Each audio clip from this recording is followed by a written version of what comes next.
That's right. It's time for the Dog and Chicken Show.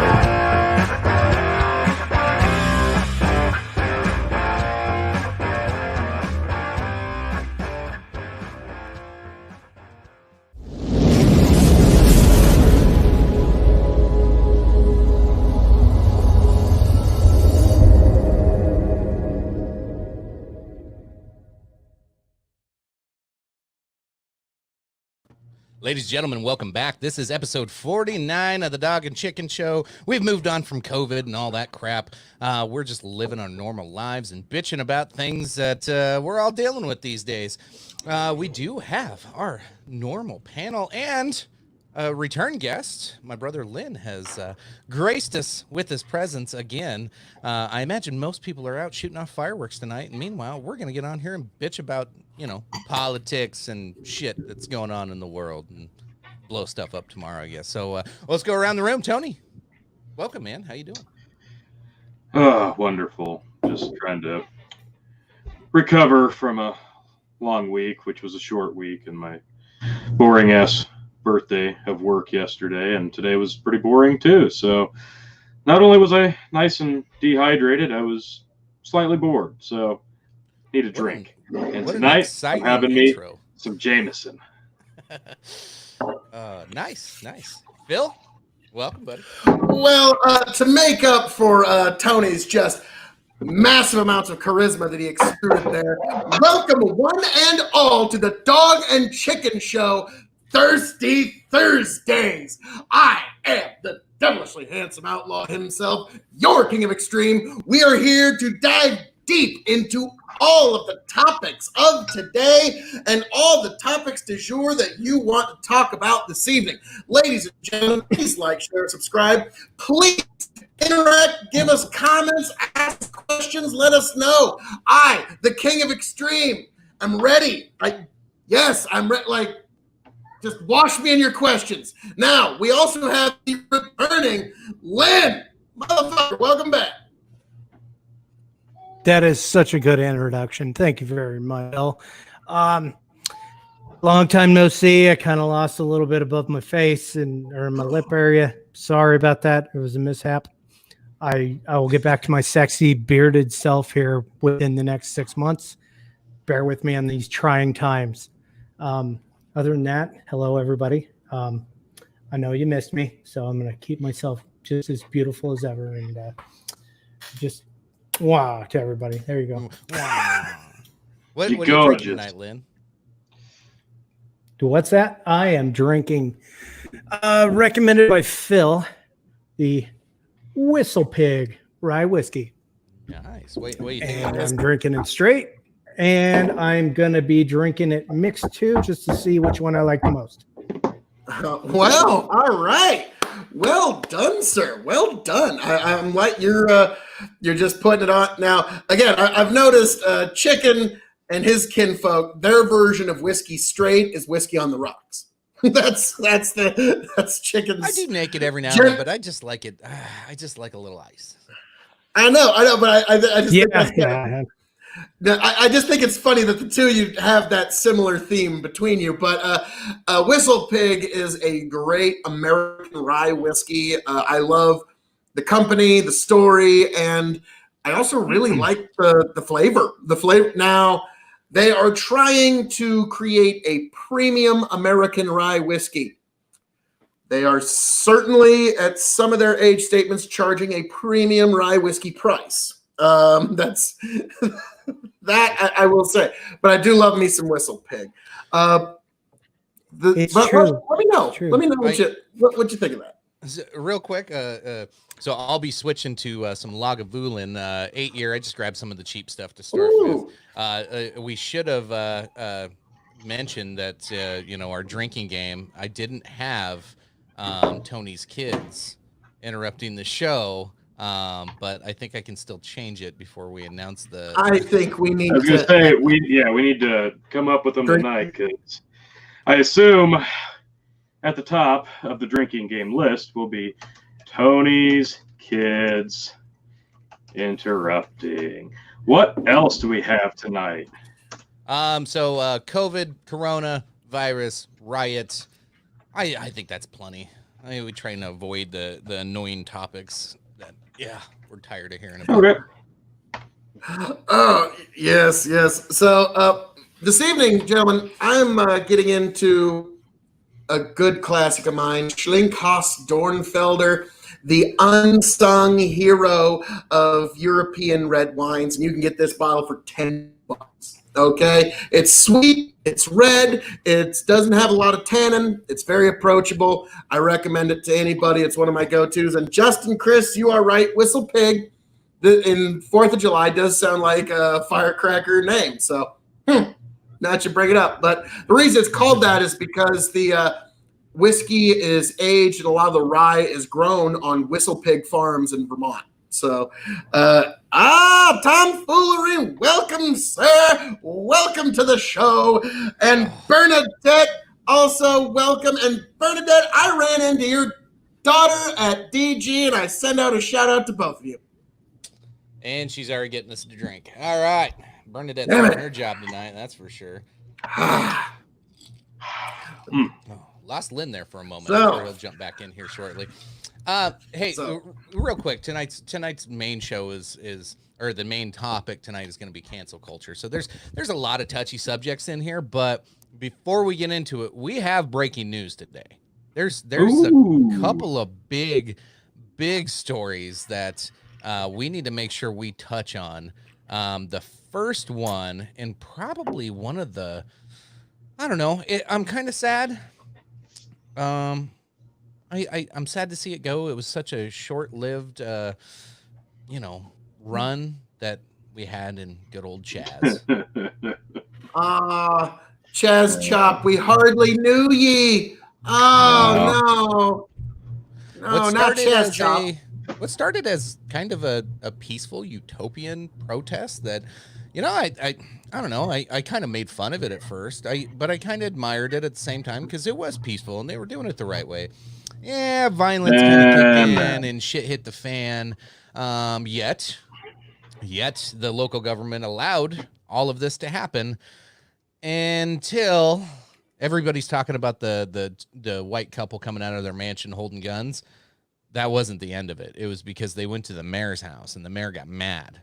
So there you go. If you want to know how far you can go with this, just don't go to a politician's house, because then when it affects them personally, then it's a problem for everybody else.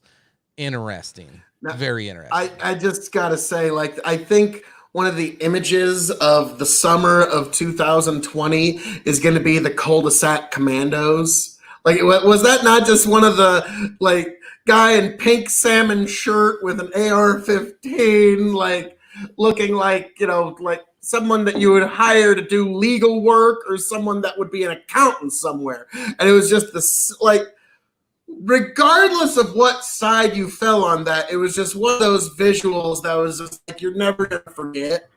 So this has been one of those. And Lynn, what's your take on all this, sir? You seem to have curious thought. what Lynn's got to say here. My take was just the whole fucking rifle discipline and fucking holding a handgun. I mean, you can tell these motherfuckers never even touched a handgun or an AR in their life. Sad. They're holding it like it's an accessory. She's like her hands all fucking limp, and it's like if she fired that thing, it was gonna go off and smack her right in the fucking face. Yep. I mean, well, I don't know. I wouldn't have been intimidated by either one of them walking by at one point. But Maybe I don't know. No discipline whatsoever. No. Yeah, very I true. really seriously doubt they had it fucking chambered, because I'm pretty sure they couldn't figure out how to chamber that weapon, either one. So Now- I think they were harmless. They were fucking let it be noted, though. That's a bad word. How much property damage did they suffer, and how many people in their household or themselves got assaulted? Physically 0. Well, but they they're damaged their getting gate. scared. Yeah. But on their home area, how much property damage did they suffer? Yeah. I don't know how much is their gate. I'm not saying. I'm just saying. So, I'm just. It was a deterrent. Yes, yeah, and so that does show that one of the reasons that people do own firearms is to serve as a deterrent. And this was really an interesting case study because you had two clearly untrained, clearly unskilled with firearms people. They clearly had no skill. Clearly, it was demonstrated by every single motion. They did everything wrong. And despite all of that,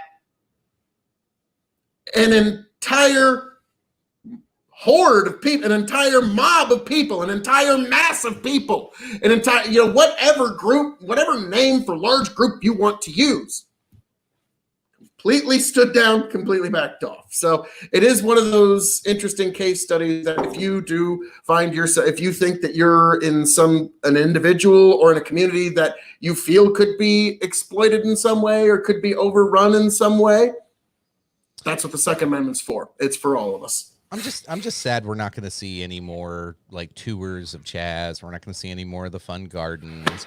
It was as much as you can respect or shit on it as much as you want, but it was a good thing for the show here to talk about, and I'm gonna miss having something else to talk about. Yes, the memes. Oh God, yes, we should have collected all the memes from this. He just wanted to grill. Jesus. Like I said, this is going to be one of those images that's just going to persist through 2020. Like if you were going to make a meme collage, that guy's going to be on there somewhere. I don't know where, but like along with Joe Biden with like a finger in his mouth from the other lady, like going like that, and then that dude, like it'd be crazy. But the sleeping memes too. Yes, it's been a hell of a year for me. I can tell you that. Yeah, no shit. Everyone wearing masks. Tony, what's your thoughts on this? Hey, Bernadette, this doesn't count unless they actually interrupt the show. So I don't know what you're trying. We'll give you an A for shit. I'll drink one for that. Yeah, fuck it. Why not? Yeah, we'll just take it free. That's the we only one we'll take. For the one time they interrupted. Yeah. Tony, what's your thoughts on Chaz being shut down? Well, I mean, I just found it hilarious how it took as long as it did to get to the point where they finally just said, okay, you had your fun. We're stepping in now. This is it. It's done. The stupid thing about it is you've got them pleading for help after they said, get the fuck out, because stuff started getting violent. They needed assistance. They're still like, no, you can't come in, but we need you to come in because we need a little bit of help. But we don't like you. And then what? Press secretary, she came out and said, well, we could take care of it, but you don't want us to take care of it. But then we finally took care of it. It is what it is. It's done. I said a couple of weeks ago, I think, that I wouldn't be surprised if we had half a dozen of these things sprout up. But luckily, this kind of got stamped out before that came to be, because if we started seeing half a dozen of these things sprout up across the country, oh boy, we're in for a long haul, I'm afraid. So I'm glad it ended where it did. I can't wait to see the Suburban Commando sequel. I hope they get him a flamethrower next time. Now, did you see that? I can't remember what state it was, but they were trying to set up another autonomous zone in another city. It was Wisconsin, wasn't it? It might have been. I can't remember off the top of my head. But everybody's going, this isn't Seattle. Like, they're shutting that shit down. Just a fucking second. Hang on. This motherfucker. I'm wearing an extra one just for it. Look at my face. Look at my face, Tom. You can see my face. You can see my face. If you ever see me on the show doing that, then you can call me Antifa. Suck my non-Antifa wang. I was about to say, Tony does have a bottle of American Maker's Mark up, behind him on that shelf. That's pretty close. That counts. Maker's Mark. Hey, Chicken, I kind of doubled up too.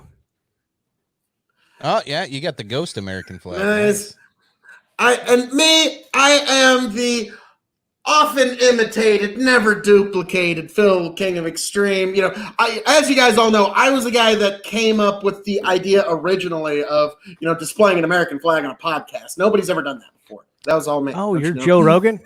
Yeah. That guy, he's you're Theo Vaughn? I think he took it from Phil, to be honest. Let's be real. Let's be frank, Joe. He's all right. He's got kind of a good podcast going. The kid's got potential. Reminds me a lot of a younger version of myself. He's got, he's going places, but it's no KO Nation or Dog and Chicken show. Let's be frank. That's what you come here for the real. To kind of back Phil's point up there, we are on Spotify far ahead of Joe Rogan's podcast being on Spotify. Fair. So, I mean, he's not wrong. He's not he wrong. Followed us to Spotify. That's where it's at, right? Yep. Speaking of which, I am almost 100% updated with all COVID Chronicles and all episodics. I think I have 5 left to convert to MP3 and upload on there, and we will be 100% up to date and ready to roll on our Spotify. So Dog and Chicken Show, check us out on Spotify and anywhere else you get your podcast. Yeah, we'll do the little shameless plug there. Ready for the next story? The next breaking news story of the day? This is the big shit. Remember that guy who didn't kill himself? They caught his mistress lady. I don't know what you want to call her. Ghislaine Maxwell arrested on child sex abuse conspiracy and perjury charges. They got the bitch. Trigger warnings for the rest of this conversation, folks. But now, as much as I hate to say, actually, I don't even hate to say, let's just be frank. How long do you give her to survive? So Phil's first comment. Is she still alive? Yeah, so far. Phil's 50-50. first comment. At any given second, it's 50-50. Phil's first comment when he shared it on our little group chat thing with me, him, and Tony, and it was, "Hey, I'm gonna get some extra points on my death pool picks this year." That bitch is suicided already. Yep, I put her on my death pool. I put Epstein, Selgard 1 and 2 on my death pool, which those could still pull through. But okay, wait, what? Okay. Yeah. I just heard a statement from Clinton's people that they're very sad to hear that she's very suicidal. But no, come on. Okay. Maxwell had gotten away from American law and she was in France. Okay? She's in France away from the long arm of U.S. justice. And I thought that got her in I have New no Hampshire. proof of this. That's what I'm getting at here. I have no proof of this, but do you really need a weather vane to know which way the wind is blowing? This woman is away from American justice, but she's like, sure, I might be implicated in a crime ring of some of the most ghastly crimes imaginable, but I just can't resist those New Hampshire summers. So I'm going to head back. I almost wonder if in the back door, the extradition wasn't worked out and she just kind of ended up in New Hampshire where she was arrested because of that. I don't believe she's just gonna just show up dude, I just love these New Hampshire summers. They're just so great. I mean, I know, sure, I could be arrested and indicted and spend the rest of my life in prison, but goddamn, I just love July in New Hampshire. Fuck. I'm sorry.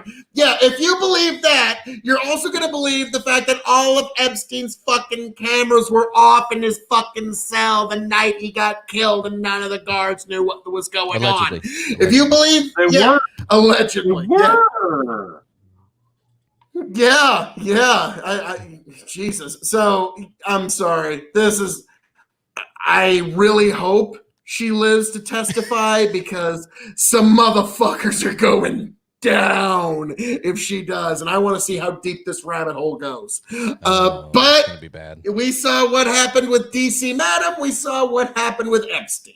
When folks are going to testify against the powerful, they seem to just get really suicidal. Funny how that works. It is funny how that works. Must be a What do you coincidence. think on this? Me thinking this? Yeah. Shit. Yeah, dude. She's definitely gonna pull right through. She ain't gonna die, dude. She's gonna testify. Everybody's gonna go down, and monkey's gonna fly out of my ass. Oh, yeah. Dude, she's dead. She just didn't. Everybody knows it, including her. What kind of monkey? Dead woman walking. Fucking. Are we talking orangutan or like spider monkey? Just the monkey shoulder. I'm just gonna bring out my sponsor for the evening. Just the Nice. monkey shoulder will fly out of my butt, Oh, that's good. and it's usually the next morning after I drink enough. Then I have the yeah. We won't talk about my bowel movements, but fuck it. And the night's young. I'll have the poops. Fuck it, why not? Another trigger warning. That's a second trigger warning for folks. But thank you, Bernadette. Happy 4th of July to you too. But so guys, I'm sorry. This one's just too perfect. Chicken, it looks like I'm gonna win the death pool this year. I haven't won it yet, but I've basically won it now. She's in custody. I've all but got 6 months. cinched up.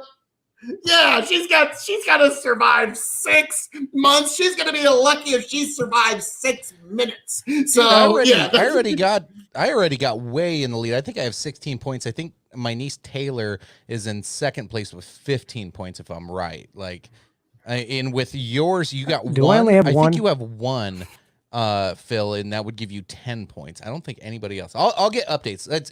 Tony, I think I please got remind me bagel.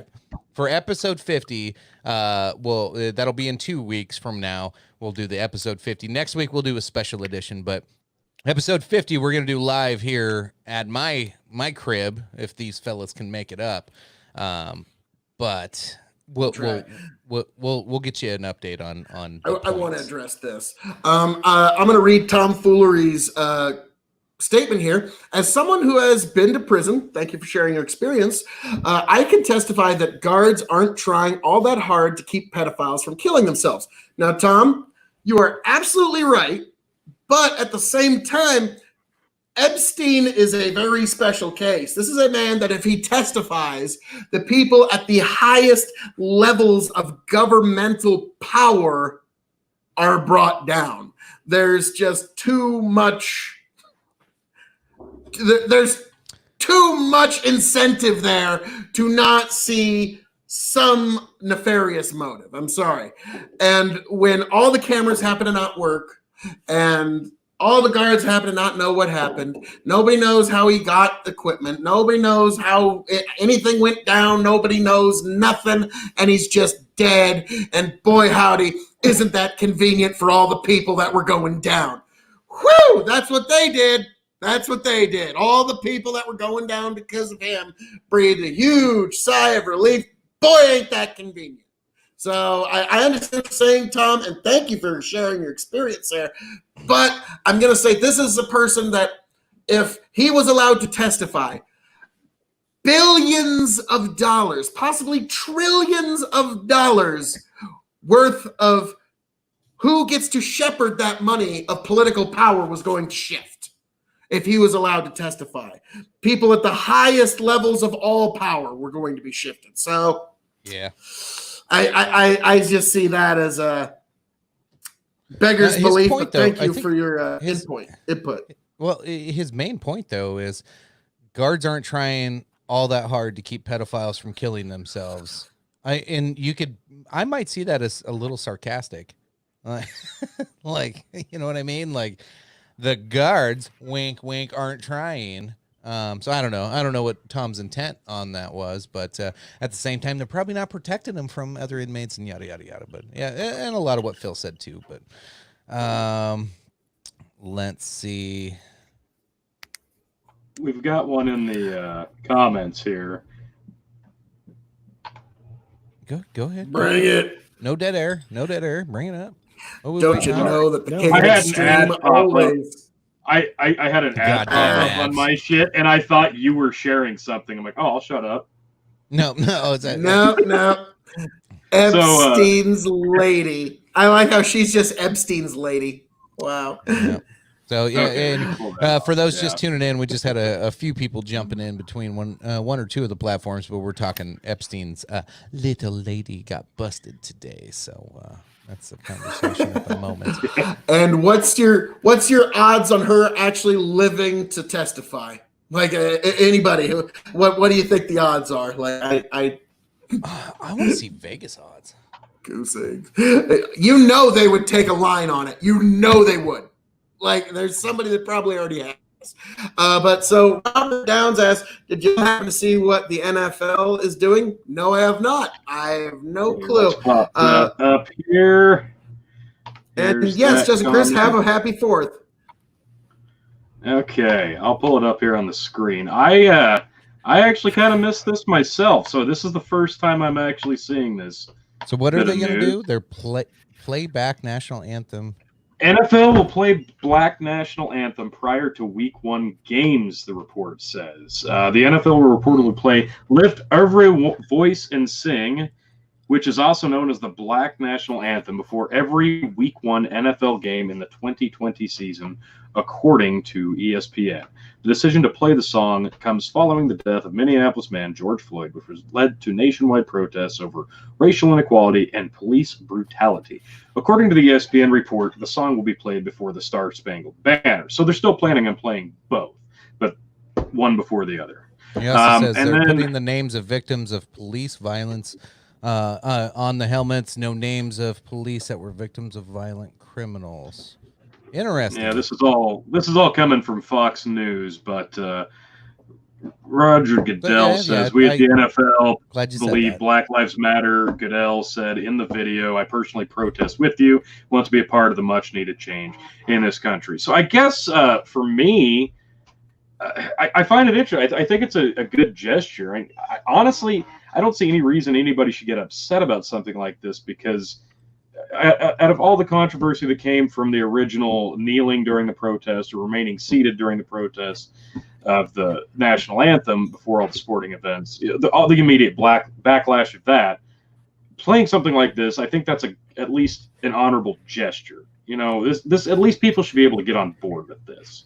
I'm sure there's going to be more to come from this story, since this is just breaking an hour or so ago. So okay. Let's Phil, you might agree with me on this one. I think this is as much as everybody's going to be like, yeah, the NFL's coming around, and because you remember the NFL like shot down the whole kneeling thing, and it made a lot of people upset, and some people were okay with it. Whatever, no matter where you stand. Like I think the argument I always stood was it's supposed to be entertainment, and when you mix politics and entertainment, I kind of lose the interest. But this is right now, news and politics is entertainment, because we've had no sports, we've had nothing to pay attention to, so politics is entertainment right now. So I honestly, wash me in your judgment here. I think it's a smart move by Goodell to do this. He's gonna get a lot of press, good and bad, but bending, a lot of people are going to say he's bending the knee to everybody and all the pressure. But honestly, I like Tony's immediate reaction spells it out perfectly. Most people's reaction are going to be that way, of like, yeah, this is a good gesture. I don't have a problem with it. It doesn't hurt to do it. Like, there's very little damage that can be done. And when you're trying to run a business, and especially the size of the NFL, like, I get it. Yeah, he's probably, gonna get some shit, but you know what? The woke will shut down the shit that he gets, and everybody's too afraid to stand up to it. So it's just, it's gonna be what it's gonna be. Phil, do you agree, disagree? Like, it's a weird spot to be in. But I get what he's doing. Phil, and then Lynn, if you want to wrap it up. I really don't watch football that much. They're really hardly at all. So it doesn't really affect my life that much. But, I do wonder, because, now that you're telling me this, you're going to see the visual at some point where there's going to be players that are going to stand with their hand on their heart for one national anthem and kneel for the other, and vice versa. And I don't know if that visual is going to be very appealing to the viewer. You know what I mean? Like, granted, I think the one thing that sports and entertainment could use is maybe just a little bit of controversy, maybe a little bit of riled, hey, all right, this is a controversy. People can take one side or the other, and we can settle it in sports. Like, it seems almost kind of perfect, but at the same time, what do you suppose that visual is going to do for its overall ratings over enough time? Over time. Like, I don't know. I don't know. Lynn, to you, sir.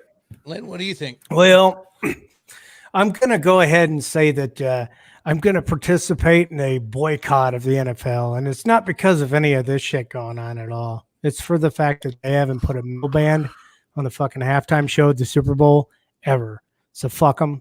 I hate the NFL. Play some good music. They do it during the games, in between. And they're always playing like AC/DC and Metallica and shit like that to prep people and all the fans and get them all roared. But then what do they do on the halftime show? They bring in fucking Beyonce or some fucking shit nobody listens to unless they're like listening to the same fucking radio stations over again. If you like that shit, fuck you. I don't care. But I'm just saying. No fucking metal, no rock, no fucking watching for me. He's not wrong. No, he's not wrong. And I remember Lynn just said no rock on there, but they would argue with you. But we had Justin Timberlake on there. Yeah, it's like, yeah. We had NSYNC and Aerosmith on one time. Yeah, Aerosmith. Yeah. Well, they had special guest Run DMC, right? Or something like that. So you had to appeal to everybody. No, I want some fucking rock, and I want the shit that they play in between the plays or in between commercial breaks to the rest of the audience in the fucking stadium, because you always hear Metallica playing in the background. But well, why aren't they playing the halftime show? They're fucking Metallica, only the greatest fucking metal band of all fucking time, and you won't put them in the Super Bowl? What the fuck? Fair enough. I mean, there is Death Clock, but I understand what you're saying. Speaking of Metallica, I encourage everybody to go over to KOE Nation and see the review of Blackened, the Metallica whiskey. Yes. Yep. KOE Nation on I'm going to have to YouTube. watch it because I'm curious. Shockingly good. Shockingly good. And here's something that both of you would like. But yes, when you go to KOE Nation on YouTube to see me and Tony G's review of Blackened Whiskey for his birthday. Happy birthday, by the way, T. But we lost Lynn. But I was going to say it's very on brand in that it's aged in a blackened brandy cask, so they can really say blackened. And the flavor is actually really good. But the other kind of kick to it is every bottle has a hand-selected set list selected by a member of the band. And ours was set list 95, which had one song from the Blackened album. It was selected by Lars Ulrich. And that's just kind of a neat thing. Every single batch has its own set list. So you can kind of have a personal experience with that bottle by just listening to the set list. And yes, Chicken has been so kind as to add some links to such things. But yes, definitely check it out. Blackened Whiskey, KOE Nation. And and we're getting Lynn, and he's back. But I was just telling the folks here at home and telling the other guys here, the thing that you would like about it is Blackened Whiskey has a set list with each batch. And so you'd get a kick out of that. But it's actually really good whiskey. Definitely give it a shot. So Tony, you're another year. I dropped the right? link in the comments. Yeah, yes, I'm 34 now, if everybody needed to guess. But I dropped the video in the comments if anybody wants to get that checked out. I do recommend. I was very surprised. It was not what I expected, but it was surprisingly smooth. So yes, give it a sample, give it a watch. Nice. Next, I guess we're gonna start getting into the cancel culture, and oh Jesus, it's a shit show. Let's be real. So the first one I'm gonna pull up is something I talk about all the time. Is sometimes the left just eats the left. This lady got canceled because she made a TikTok video and threatened if I hear, we'll play the video. So, in case I miss my words here at all, but she threatened to stab anybody who says all lives matter and then show them a paper cut and make a comparison. And so that's the reference between Black Lives Matter, All Lives Matter. She's referring it to stabbing somebody and then showing them a paper Harvard cut. grad? Yes. A Harvard grad was not capable of exercising that level of impulse control. But Really? then she got fired and then made a video crying about it. So first thing, I'm going to pull up the video here of her original tweet. Let me know if you guys hear an echo. I think I have the whole echo thing fixed. You shouldn't hear an echo, but if you do, just stop me in my tracks here. Bring it. Let's do this. Nerve. The sheer entitled caucasity to say all lives matter. I'm gonna stab you. I'm gonna stab you. And while you're struggling and bleeding out, I'm gonna show you my paper cut and say, my cut matters too. The next person who has the sheer nerve, the sheer entitled caucasity to say all lives matter. So she got fired. Okay. Well, so here's this. I'm gonna be honest. This is the first time I've actually watched the video that got her fired. It seems to me she's emotionally upset and emotionally distraught, and probably acting a little irrational. She's young, and she probably hasn't. And that's the problem with some of these TikTok videos and some of these live things that people are doing is they don't think through what they're saying and don't go, gee, if my employer sees this. Or if my mom sees this, or like, you know what I mean? Like, there's a lot of people who don't do that. I think we'll go to Lynn first on this, but like, what? I don't know how up to date you are with this, but this is the first time I watched what she got fired for. I get it. I get it, but I actually saw this like today. The only thing is I didn't know that she was a Harvard student, and I'm thinking to myself, you're a Harvard student and that's the analogy you can come up with? I mean, there's fucking high school dropouts that can come up with better fucking analogies than that. A paper cut and stabbing. Come on. Fuck. Think harder. Fucking do the work. You're at Harvard for fuck's sakes. But anyway. That's fair. That's it. All right. Phil, what are your thoughts on it? If you take a look around me and like, folks, like it or not, how you present yourself online matters. Okay? Like, I know this this is what woman, like, it was clear, like you said, this was somebody that was emotionally distraught.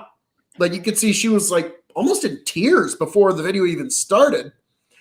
And so something happened, right? I'm guessing. Yeah, this is not how you should represent yourself when you're in a distraught and upset moment. That's not. And so we've all said things and thought things that, are impolite, regrettable. Like, that's just human beings. Human beings are not perfect. What you don't do is post those very regrettable private moments on social media for all the world to see forever. That's not what you do. The internet is not a diary. That is something that I gotta disagree with you, Phil. That's Seems like probably it is. what you should not do. You should not do that. But a big reason the internet caught as much support and so much usage as it has is because people choose to use it as a digital library that can get to millions of people with the click of a button.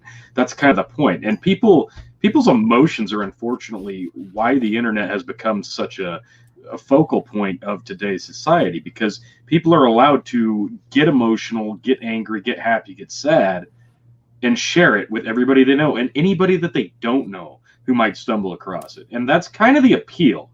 People shouldn't do that. People shouldn't go on TikTok or Facebook or Snapchat and go live and make these claims and say things out of a pure emotional state. But they do all the time, every day, constantly. It's the amount of digital information that flows through us. And a lot of the time we don't think anything of it. But somebody with a higher stature, somebody with a Harvard degree and a high-paying job, they do something like that, and that's the cancel culture that we're in. So of course this was the thing that got somebody fired. Of course this is news, because it has to be. Again, you're right, Chicken. She's clearly emotionally invested in the video she recorded. and she probably should have thought that one through. But that's basically TikTok. It's TikTok. That is all. Anybody who's not familiar with TikTok, if you do have Doesn't like have kids. Well, oh no, that's not true. I've got TikTok. I got TikTok. I just watch it. I don't put shit on there. Lynn, Yeah, go and ahead. Tony, you've got Lynn's we got had a his hand gaggle of raised for a kids. bit here. Same. Go ahead. All Lynn. right. So yeah, okay. So I just went ahead and went on Urban Dictionary and looked up the word caucasity or caucasity, and that's a type of audacity restricted white people. So the more you know. That's so the Do you want to use an example in a sentence? That woman shut down so quickly with her remarkable caucasity. Jesus Christ. I like this. Okay. Well, Now, yeah, I'm yeah, just- it's while metaphor, we but it's all awesome. absorb that comment, I'm going to play her Jesus. reaction to this.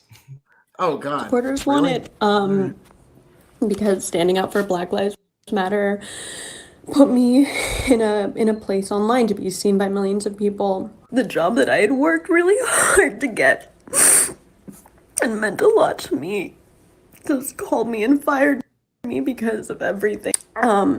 I don't know if everyone's seen, but it's been circulating a lot. My Black Lives Matter TikToks were picked up by conservatives and spread and shared, and people were demanding that I be fired, which I just got. My job that I worked really hard for. Even though they claim to stand against systematic bias, racism, and unequal treatment, so do the thousands of Trump supporters sending me hate messages, death threats, and violent messages. I'm still not going to stop talking about and defending Black Lives Matter. You can't take away my spirit and my devotion towards human rights. Okay. Oh, Well, there's a lot okay. of Like, you know, there. like like when she was crying, but like pointing up at the like article behind her and like some sort of statistic or something. Like I was like, huh, that's an awful strange thing to do when you're distraught. Well, here's so yeah, I'm sorry, that's my first thought.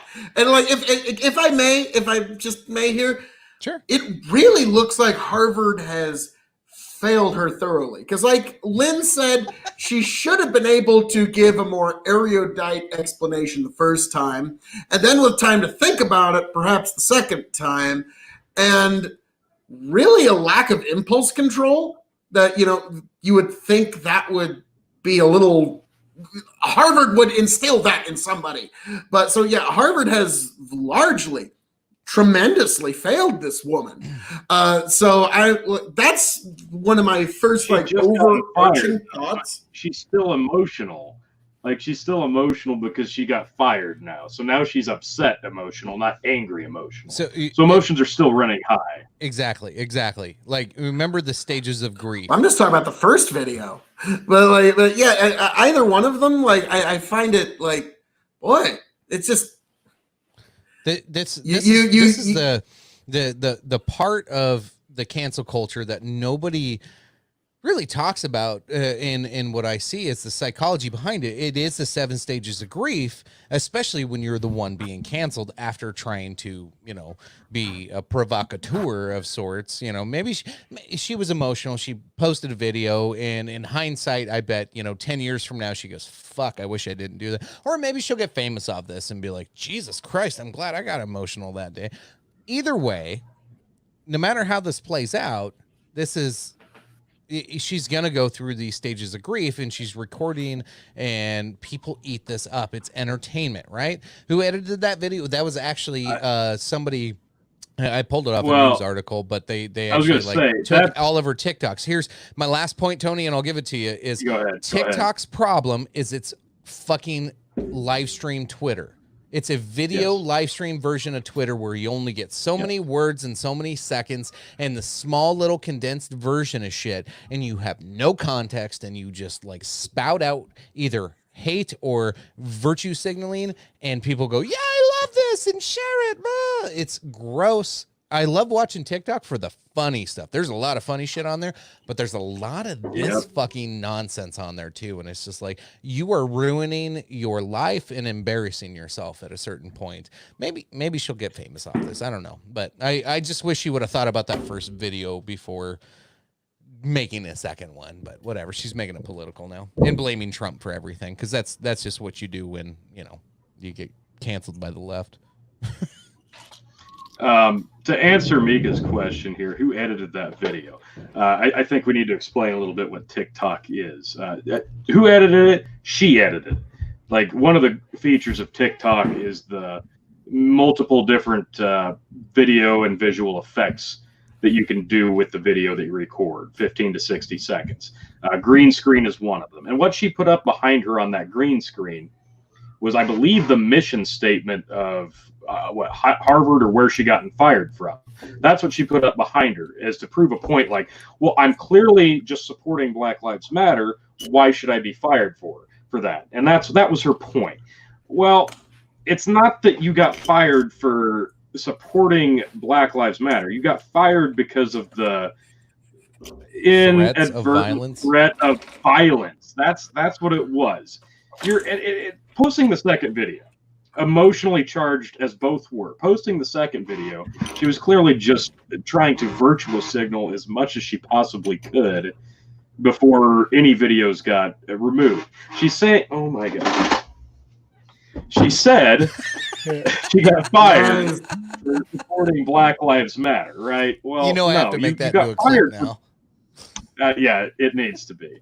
But she got fired for threats of violence. But she's posting the second video because she wants more support, because the first one went viral. So she wants to go viral again. She wants to go viral for supposedly virtue signaling the Black Lives Matter movement.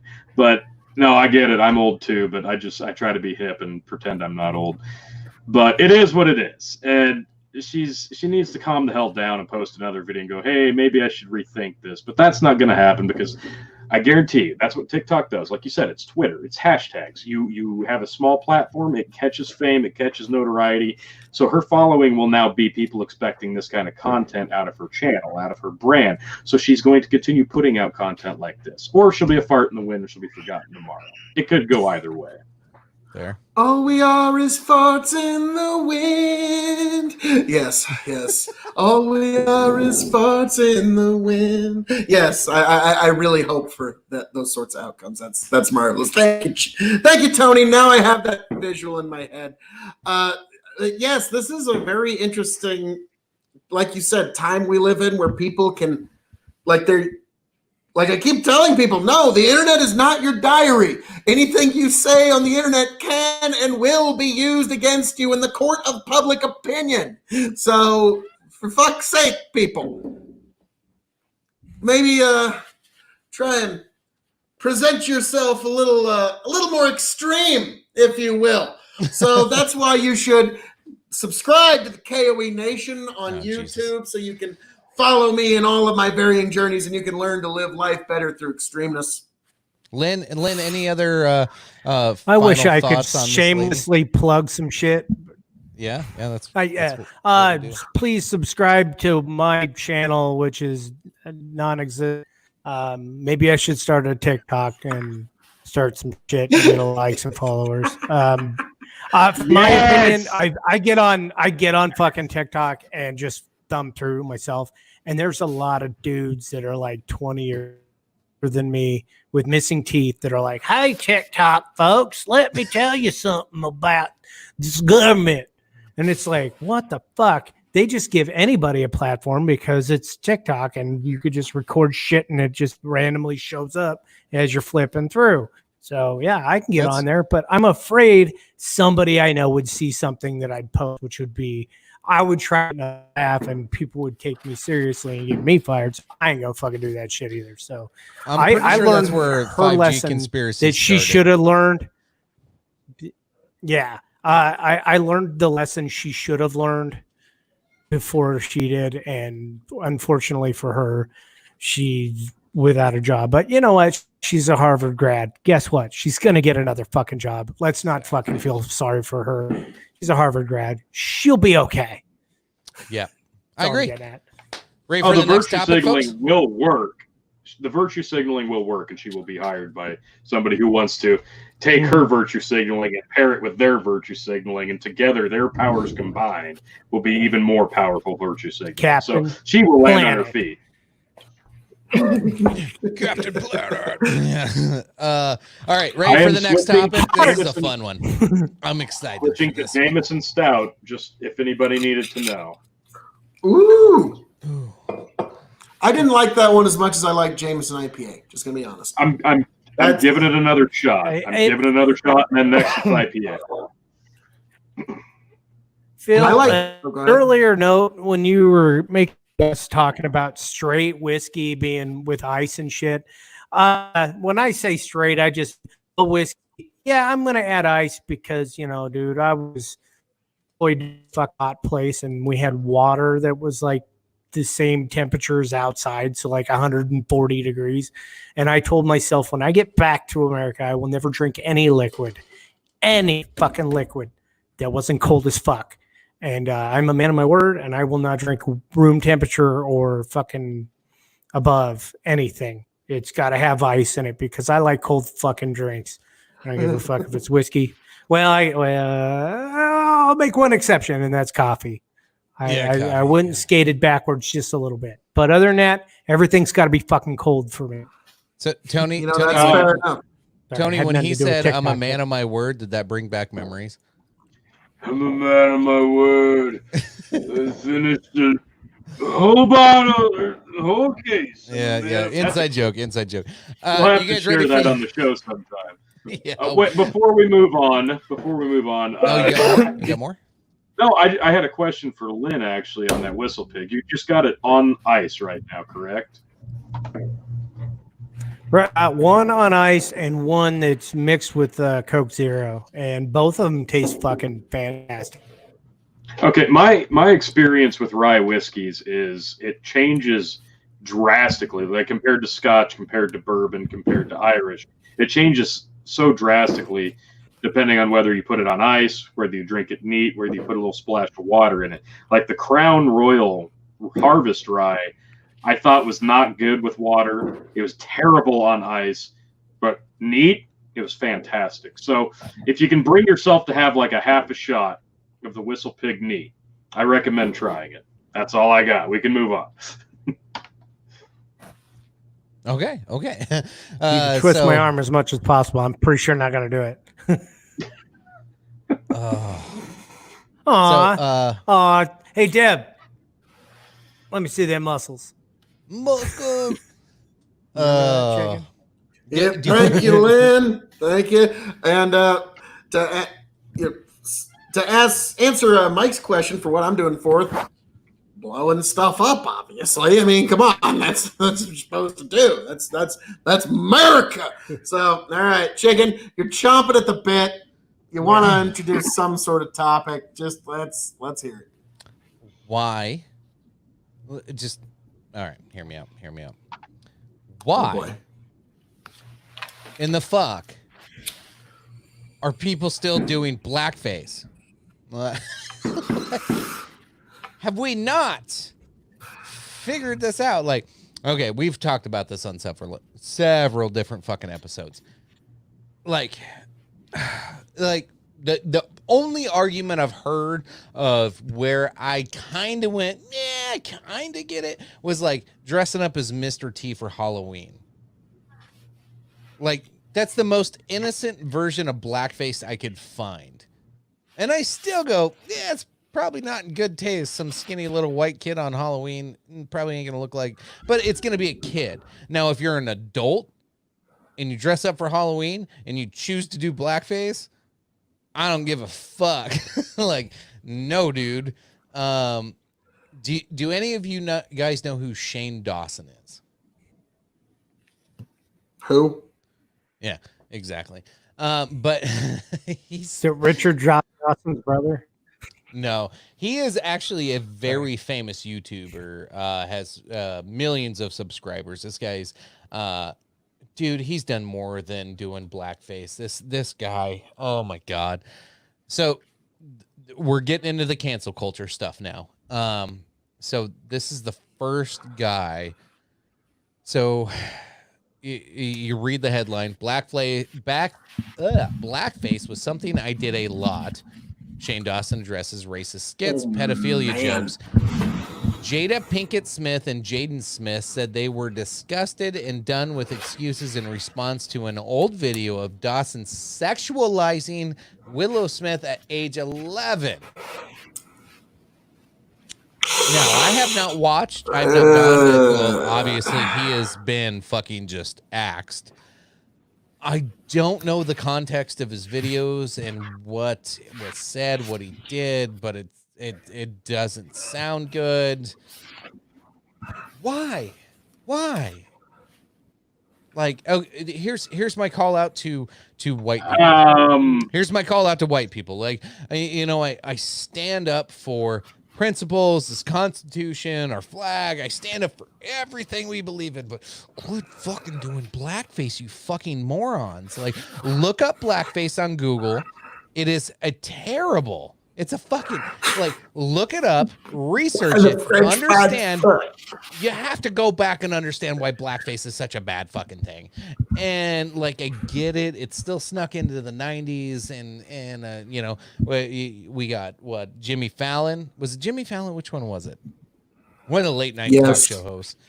Jimmy Kimmel. Jimmy Kimmel. Fallon and Jimmy Fallon and Kimmel. Both of them have done blackface. And said the N-word. Yeah, Kimmel was Carl Malone. Yeah, we did a Carl Malone. They did another one making fun of a rapper. Fuck. Like, but like, okay, like I forgot about Kimmel doing Carl Malone. Holy shit.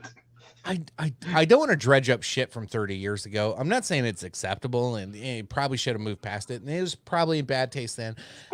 It's a really, really tough road to navigate at a certain point of, like, do people get a pass? Do they not? I'm a firm stander, and like, it's an unpopular opinion, but it's freedom of speech, and I believe in comedy, and I believe in edgy shit. And at the time, it was relevant to what they were talking about to some extent. Not always. Sometimes it was just like, what the fuck are you doing? Sarah Silverman's blackface, she gets away with it, but others can't. She has a vagina. Yeah, she has a vagina, so she can get away with it. But this Shane Dawson YouTuber that I just pulled up there, and then adding pedophilia jokes on there. Ooh, I get it. Well, that sounds like a whole big Easter basket of fuck that. Yeah, I was about to say that was the final nail in your coffin there, son. Yeah, you're done there, Shane. But now, Chicken, I'm gonna counter. Apparently, depending on your politics, you can get away with doing blackface and still remain governor of Virginia, strangely enough. So, or Prime Minister of Canada. Yeah, I forgot about that one. Yeah, multiple times, both of them. Yeah, but Northam was 25 when he did that shit. What the fuck? Okay, how the fuck did that guy keep his job? Like, what? Like, I remember some other way bigger scandal hit right after and basically just saved his ass. Because otherwise, they were literally talking: are we going to give it to the lieutenant governor? Are we going to give it to the Speaker of the House? Because he said I was going to ban guns. That's why everybody was like, "Oh, okay, you can do blackface then." Oh yeah, that's right. Then the gun ban thing all hit, and then he got to stand on his like, oh, look at me, leftists. I'm still a true believer. Oh God, please forgive me. So that was you're right. Thanks for reminding me. But yeah, I'm shocked. Mika, you're right, and here's the problem. They're all of these. Everybody who's getting canceled for blackface. They're not meaning to be hurtful. You're absolutely right. But the history of blackface was not letting I don't know. I don't know if you guys are comfortable talking about this. I don't care. I'm going to talk about it. Like, so we abolished. Trigger warning. Yeah, trigger warning. We abolished slavery in 1865, somewhere around there. Abraham Lincoln, blah, blah, blah. But nothing really happened till the 60s. December 18th, actually. Sure, and then you had Juneteenth, and we've learned a lot about all this stuff. But really, racism was rampant up until the 60s and 70s before it slowly started to fall apart. Like, there was segregation all the way up until that point. There was a lot of weird fucking crazy shit that happened in this country that, I talked to my 11-year-old, about to be 12-year-old, about it all the time. And like, he's like, Dad, I don't understand why everybody's talking about racism. Like, he doesn't get it. Well, he's 11, because most things today aren't racist unless you want them to be and you want to cancel it. So that's the part where kids are confused right now. But I get most, 30, 40, 50-year-old adults nowadays are like, yeah, we grew up with some racist shit. And if you live in inner cities, it's way worse. We live out in the middle of nowhere, most of us on the screen. I don't see it. I don't see it here. But if I lived in an inner city of Chicago, I might see it. If I live in New York, I might see it. Lynn, go ahead. All right. I know you guys were alive in the 80s. I don't know how much of it you remember. I turned 40 this year. I was born in 1980. From what I remember, stand-up comedy specials from back in my day when I was a kid, the shit that I was listening to when I wasn't supposed to, like Andrew Dice Clay, the most racist / sexist is all fucking hell. He said, it was popular. He was packing stadiums. He was like the best comedian of the time. Everybody loved him.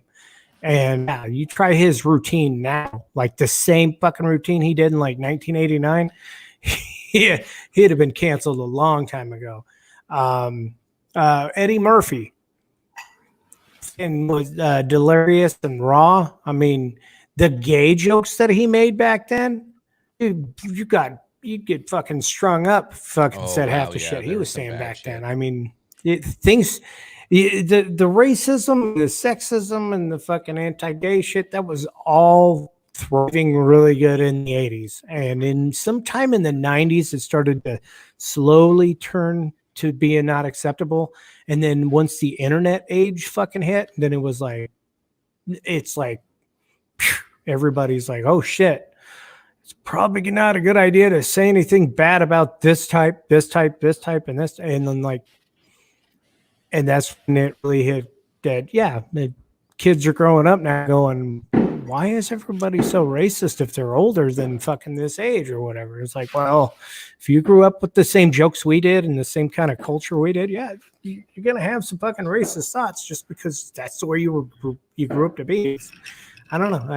I hate to use that as an excuse or anything, but, Well, no, Jesus Christ, you're right. It's a culture thing. Go ahead. We Tony. are a product of our fucking raising.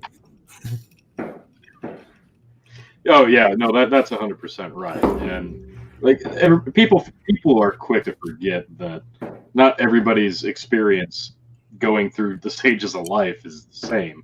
So it's easy for people to point fingers and say, "Well, you don't get it. Well, how do you not get it?" Well, no, of course not. Because again, we're not all in the same boat. We might all be on the same globe, but we're not all in the same boat. But I'm over here cracking up. Because I cannot. Phil says no. I cannot fucking help but remember, now that you guys brought it up, Kimmel doing blackface years and years and years ago, doing Karl Malone impressions. My favorite line was, "If you didn't know, eggs are baby chickens. So when you're eating eggs, you're eating baby." And I have this whole time for the last 5 minutes, all I've been thinking about is Jimmy Kimmel doing Karl Malone saying, "You eating baby." Yeah, unfortunately, that was actually quite funny. Sam, that was the Man Show, wasn't it? Yes, the Man Show. Oh yeah, No, that was Crank Yankers. That was Crank Yankers. It was a puppet sketch when he did that. Puppets? No, Kimmel did. No, he was straight up in blackface in person. Yeah. Crank Yankers Look it up. Puppets. You're gonna hate me when you look it up. They did they had a Karl Malone puppet. So, but how about Daniel Tosh? Yeah, Comics I'm pretty are sure just that carried over. comedians, people are too sensitive about things. Cancel culture 100%. What about black comedians doing whiteface? Does everybody get canceled? Well, the question is, Sam I Am, So that's does a reference everybody to get white canceled? chicks, right? Also, Dave Chappelle has done that a few times, but Yeah. to me, it's like one of the things that offends me the most is the idea that like truly funny movies like Blazing Saddles, people say you couldn't make that movie today. It's funny. I know it's objectively funny. Like, I'm sorry, and like the fart scene is one of the funniest movie not scenes in about all being comedy. But it's not that of course it's funny, but the thing about things being funny, like some things stand the test of time, but on the other side of that teeter-totter is we live in different times. So it's finding a blend of this is funny for the time, but we live in a different time. What's acceptable then? Is it acceptable now?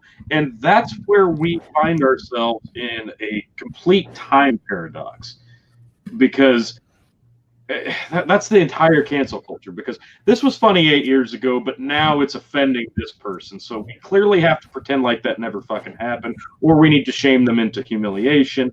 And that's kind of exactly what the cancel culture thing is entirely about. It goes back onto, if you ignore history, if you delete history, if you forget about history, it's doomed to repeat itself. So it's not like you're glorifying it, but you can't forget it either. You can remember stuff for the time, for what it was at the time, without making it a big deal because of now. Because we adapt, we evolve, we change. The times change. Do we? So, well, I like to think we do. I think it changed a lot. Yeah, so since the 90s, yes, we sure have. I'm gonna take this to the next step, because one of the biggest proponents and fighters for cancel culture and calling people out and oh my god, you see celebrities doing this shit all the time, and then when it comes back to get them, they always fight so goddamn hard to protect themselves. Alyssa Milano. Oh, fuck that bitch. Fuck that bitch. Oh, she's the funnest of the fun. Watch this. Wait, Tony. You're going to love this. You're going to love this. I don't know if you've seen this or yet. Alyssa Milano. She did blackface portraying Snooki. Now, here's what you're going to see in the media is the media is going, well, she was doing, it wasn't blackface. They're saying, well, it wasn't blackface. She was doing Snooki. Snooki's from South America. Blackface isn't just about black people. Let's be fucking real here. Like, wow. It was brown face. It's coloring your face to pretend to be somebody else of a different race. That's kind of the idea behind blackface. Yeah. Alyssa Milano is going to get a pass on this. I'm telling you right now, she's going to get a pass on this. And she's just saying, oh, well, I really like Snooki and she's a great person. No, well, you know what? I bet the comedian St. Carl Malone was fucking cool. I bet anybody who's done fucking blackface in comedy to make fun or fucking try to entertain people, not saying it's right, but oh god, yeah, there you go. That's a good side by side. Anyway, what the fuck? Like, if you want to, wow. So all of a sudden, Alyssa Milano was separating black people from South American people and saying Snooki's from Jersey and she's just really tan. No, she's from South America. Can I be the first one to comment? Go. That actually Alyssa Milano looks better looking in that picture than she does as normal. That's true. Just throwing it out there. It's true. Kind of want to bang Alyssa Milano just from that picture. Oh my god, she looks pretty hot. Jesus. I think I'd rather have Snooki on that side beside, honestly. Oh my God! Well, No, I can't. mean, there's a lot of loving over there on the Snooki side. I wouldn't, Well, I thought wouldn't kick Snook- either one of them out of bed for eating crackers. Phil just chugged his wine. I thought Snooki was Yep. stupid, but hearing Alyssa Bottoms Milano, I think Snooki's kind of like a Rhodes Scholar these days compared to Alyssa Milano. Oh, here we go. I get pop-ups. I You ever had heard of this- grudge fucking or hate fucking, Tony? I'm just saying. No, never heard of it. Alien concept. Yeah. I had something come up on my Facebook earlier today. I'll Yeah, share it. Chicken, It's Snooky. here. chicken. Snooky. I'm No, it's just gonna. Snooky. Hey, chicken. You've been calling her Snooky, that's just great. I like calling her Snooky. I think it's pretty fucking good. But yeah, Snooky is Snooky. But I want to call her Snooky from now on. I like it. Snooky. It's like Snoopy. All right, Tony, what'd you have here? I'm switching to the Jameson IPA cask now. If anybody Oh, no, wants to you're sharing an article. play along. But yes, I popped this up. This popped up on my Facebook earlier today, and I almost ignored it completely. But now I can't because it's pertinent to the conversation. Hollywood actors pledge to never take a role where they have to pretend to be someone else. This is Alyssa Milano saying, "Don't pretend to be black because that's bad." Okay, fine. Got it. But the whole premise of this, if you're an actor, you need to pledge to never take a role where you have to pretend to be someone else. And I'm sorry, but I've got a thesaurus here. I need to look up actor because I was under the impression that the definition for actor was pretending to be somebody fucking else. Am I wrong? Have I been misinformed all this time? Am I getting that forgetful at my old age? But Phil, Isn't that would the you like to concept? educate Tony on what an actor's role is today? oh, please, Phil, I'd love to hear it. An actor's role today is when they use the word television programming. The word television isn't the important word now. It's more important that you be programmed. But I'm sorry, I'm not wrong. That's the important part of it.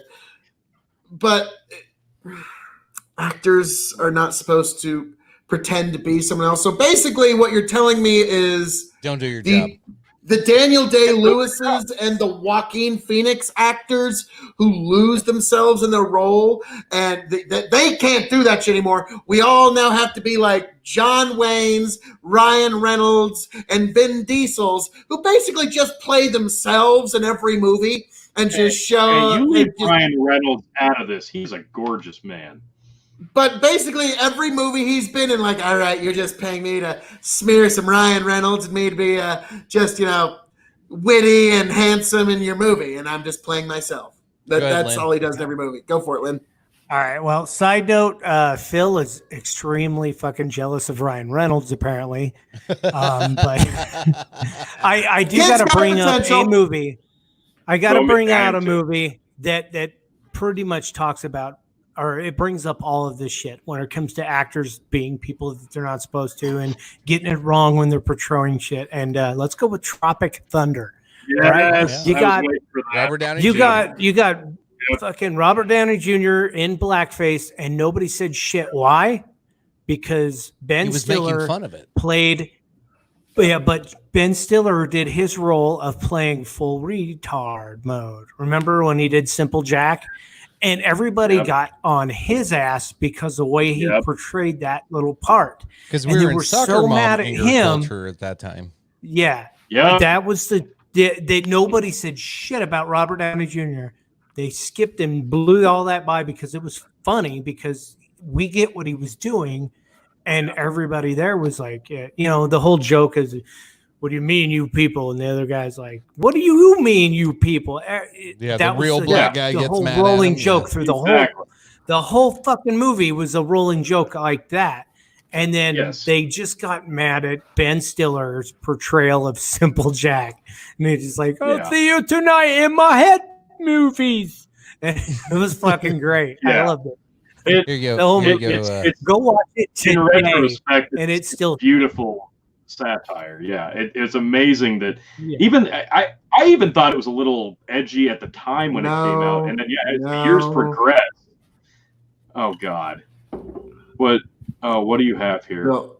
Let's Oh, get an no. example. They'll kick us off. They'll kick us off. No, it doesn't Oh, get kicked off. God. This is on YouTube right now. This is from YouTube. Yep. Oh, Okay. and it is the man show, Sometime Phil. at night, Karl Malone look Told up ya. at the sky and say, what the hell going on up there? Do UFO live on other planet, phoning home like E.T.? Karl Malone read on TV about white people getting deducted by alien, sticking all kind of hell up their butt. And that's a damn thing. Now, Karl Malone never seen no flying saucer himself, but if he do, that's going to be a spooky time. That's why Karl Malone say government got to All right. step Now, up and give 102% played to enough of keeping that. them I'll little get green kicked men off just off for this here. doing licensed copyright shit if I play it too So, long. That's the the whole example bit- of blackface That's what I that was getting Kimmel at. was doing. Right. Yeah, the yeah. gist here is this Yeah. is satire. That was based not on- black face. That was black body. Oh yeah, that's entire body. But the whole premise here is comedian portraying sports figure for comedic effect. At the time, Jimmy Kimmel was not thinking I'm portraying a black man. That wasn't the goal. But in 2020, what we're talking, God, that had to have been mid 90s, right? Man show. So 25 years later, it's a different time now. Comedy's different now. what was funny then is it 2002. funny now? That was 2002. Really? Yeah, that's like 2002, Really? 2003. That's a I hate Yeah, what they're I going to say about Anthony Jeselnik in fucking 20 years. Oh my God, they're gonna hate Anthony Oh, Jeselnik. Jeselnik. Now, here's the thing that we do Jeselnik's the kind of. new, fucking he's the new Andrew Dice Clay. Here's what He's everybody good. needs to keep in mind about cancel culture, destroying monuments, trying to erase history, from that all the way to just these simple little bits of cancel culture. The best thing that we can hope for in this life is that wiser people in future generations. The day them dudes stick Okay, Sorry. the best thing we can hope for is that wiser people in future generations will forgive us for our moral failings the same way that we forgive those who sinned and achieved before us for the same moral failings that they had. Nope. So that's the best we can possibly hope for. If Nope. that's not the kind of, well, then every single one of us, every single one of you, anybody that Awful. wants to inflict the cancel culture, you will be canceled too, because no Yep. one will ever meet the platonic standard of perfection. And so that's why ultimately, any movement, any ideal, any idea structure that you cannot attain actual forgiveness and attainable redemption within your own life will ultimately fail. Because if you can't get that, then ultimately people will fucking walk away. If you cannot live up to an unattainable perfect standard and there is no path for redemption, nobody will ever meet that perfect standard. So that's what I'm saying is you better hope that future generations are willing to forgive you for your moral imperfections as the way that we forgive those who came before us who achieved and even sinned. Wise But they words, Phil. still achieved amazing things. You know, everybody's an angel, everybody's a demon. We all commit sin. We can all still achieve nonetheless. Sure. Wise words, Phil, there. Moving on to one that I like. It's easy to like. You get these visceral emotional reactions to cancel culture. Now, this is one of the opposite versions of it. Usually we see the cancel culture like hitting people on the right or with racism or whatnot. Here's what we've seen. This gal, she finally got her side of the story out. I read this article from Fox News where she explains why. And if you don't remember, this is right after the riots in Minneapolis. She pulls up in this super nice, super expensive vehicle, gets out, talks to some construction worker.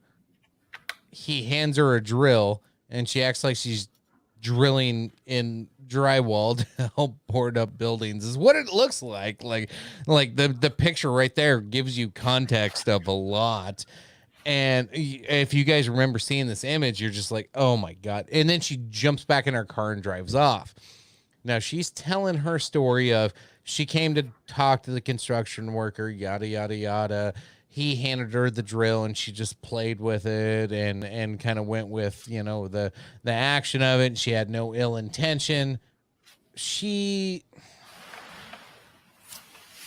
Dude, people like this, I don't want to say I'm ever okay with cancel culture, but God damn it, expose these idiots. I still think she's an idiot.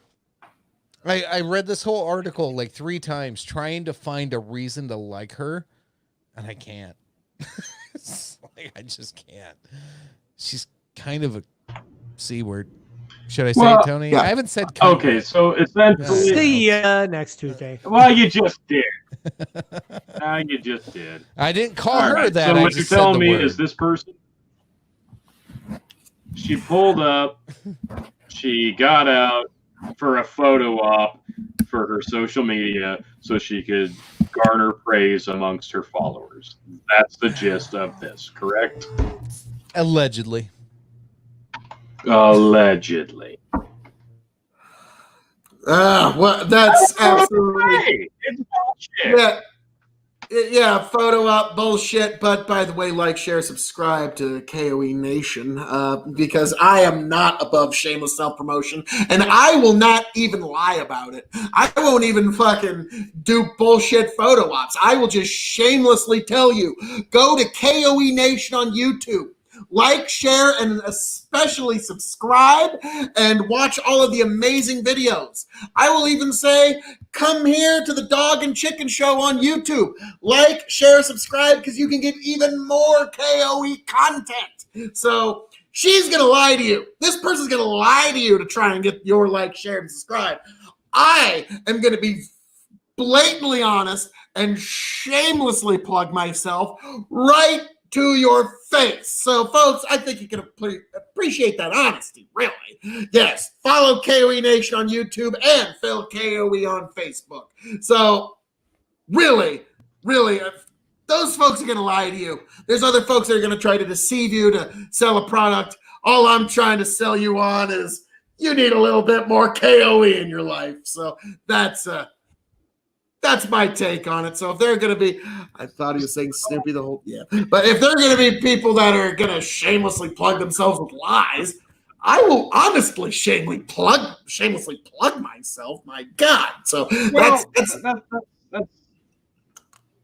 that's kind of where we're at in 2020. Like we've talked about this many a time, and everybody as individuals in 2020, in the age of social media, in the age of the internet being all important, everybody is their own brand. And some people who live in the big metropolitan areas, unfortunately, take that to such a level that they feel the need to make themselves that much more important, to portray a persona, to make themselves be more commendable than they maybe deserve. But it's a little disgusting, and it kind of annoys the fuck out of me. Lynn, what do you think? Yeah, I'm gonna agree with you on this one, 110%. Unfortunately, I just popped in because my fucking internet connection was shitty, and I don't have a lot of context to go with anything. It's just don't say anything wrong, and you will not get canceled. That's all I can fucking tell you. And then when you say something wrong, you better fucking apologize. That's all I'm getting at. I like Tony's banner that he put here. Do that is not say anything at all ever, because you're gonna say something fucking wrong at some point, and that's the risk we run here doing live streams on Facebook and YouTube, putting podcasts on YouTube and Spotify and Apple and Google. You risk that by putting your face out there, by putting your brand out there, by putting your opinion out there. You run that risk. Okay, so my question to you is, this is what, episode 40 what, 49? 50? 49. 30? We're on 32? 49, but we've done well over 50 shows. All right. I can tell you how many times I fucking guessed on here. I don't know how many. There's a couple that were not live. They were all pre-recorded before that. And I'm pretty sure I've said some shit that I shouldn't have fucking said that might have been pre-edited or not. And if you go back and you look, you can cancel me just by fucking looking at that shit, because I might have just said something off the cuff because A, I'm drinking, and B, I don't remember what the fuck I said. So, sorry, I might have said something to rub somebody the wrong way at one point or another. But that's just the way fucking shit goes. This is the human condition, man. We don't always interact and get along perfectly. That's just the way humans interact. I don't know if you go with like you're a Capricorn and he's a Pisces and I'm a Virgo and we just don't fucking see eye to eye. I don't know. I don't believe in that astrological bullshit either. So maybe I just offended somebody there. Oh God! You pissed off everybody in the signs. God damn it! Well, now to juxtapose myself to Lynn there, I, on the other hand, do not care, folks. If there's someone out there that I have not offended, please take a number. I will get to you eventually. Trust me, I will bring up something or say something that will offend you. At some point, it's almost a sales guarantee. So I've managed to piss off just about every cast member on this show at one time or another, while all the fucking everything swirls around. The King of Extreme remains your constant. It remains your guiding North Star and all of the crazy shuffling of screens here on. Yes, there we go. Bring it in. Yes, who's your daddy? Phil KOE is your daddy. You damn right. So, yes, just bring it into this gorgeous mug and the soft summer sounds of my voice. And yes, folks, this is KOE Nation. Yeah, follow me on YouTube.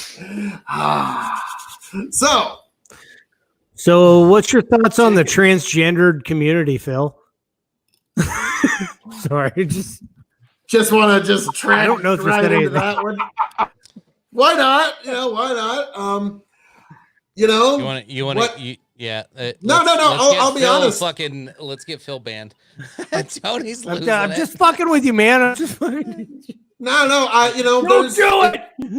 If there's something that you feel you need to do to find an actual true measure of happiness in this life, then do it. Happiness is a very hard commodity to come by in this life, whatever the fuck it is.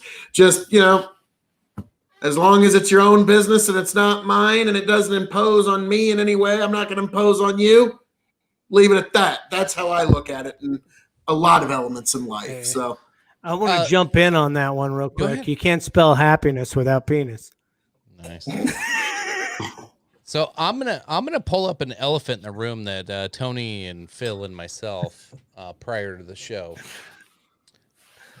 It was a penis joke. Sorry. Oh no. Yeah. God, thanks, Lynn. Now we got to pull out this elephant in the room. There was a small elephant in the room, and I didn't worry about it, because I know we say some controversial things, and we. At times, we might say some things that might piss a couple people off, but there was a interaction. Wait. Before we go any further, I'm switching from Jameson IPA. Yep, I just went with my Lagavulin. Let's Jameson Black Barrel. I got my Scotch. I'm trying to get through the entire Jameson line tonight, guys. Apparently, I have to address something. Go ahead. Just because there was like some. So, I'll start from the beginning. There was a post I put onto the into the Big Buckin' page earlier in the week of how the Democrats made a post saying that doing a 4th of July celebration at Mount Rushmore was racist. When you boil it down, that's what they said. And so I posted Dan Crenshaw's Twitter post and how he was calling it out. And typically on any post I put on Big Buckin' page, I try not to, if you ever pay attention to the wording or anything I put on there, I try not to lean left or right on there. I just try to post as much information in one post as possible. So when I do a video, the news will show you a 5-second clip. I try to give you the 1.5-minute clip so you can see everything. And I won't give you my feeling or perspective on it. And I think where I failed on this one is I shared a Republican politician's view. So I'll take the blame on showing my prejudice or feelings towards how something was right or wrong. And that's not what Big Buckin's page is about. It's to open your mind to different concepts. So I'll take the blame on that. However, then some comments came through and a small debate started. And I was interested in it. I was very interested in a potential debate with somebody who disagreed with me. And I was excited. Honestly, I'm always excited. When somebody disagrees with me, I'm like, let's talk. Because I might learn something. And so will you. Like, you might see a different point of view on things. So I'm always interested in this. That's only if somebody is willing to learn. Yes. So as I'm going through and I state my point of view on there, and I did it from my personal account, not from Big Buck, and I did it from my personal account and said, hey, like, this is how I feel about this. The response I got was not open-minded at all, and I was actually a little disappointed with it because I know the person responding had been live chatting with us before and had said something, but then we talked live on the show. We posted the comments live on the show, and we went through it several weeks ago. The one thing that got commented that struck me, it really did struck me. And I know Tony and Phil are like, God damn it, Chicken, why are you even fucking talking about this? We didn't want to go here tonight. Yes, Mika. We're an hour and a half in. It's fine. Yeah, it's live. It's an hour and a half in. I really don't care at this point. I'm not drunk, by the way, just so you guys know. Liar. Liar. Are you sure? So no, I'm just, yeah. Everybody that knows me, you get about 4 drinks in me. Yep. Honesty time's coming up. But so the argument I got was, you don't see things the way I do, so you're wrong.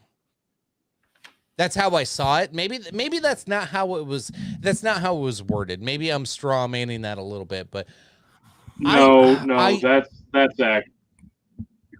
Yeah, that's. I don't know how it was a long a long wording of a comment, but that's how I boiled it down. Was you, and it came down to the American flag, is the comment. And it was, I wish you, or something about, you don't see the American flag the same way I do, so you'll never understand.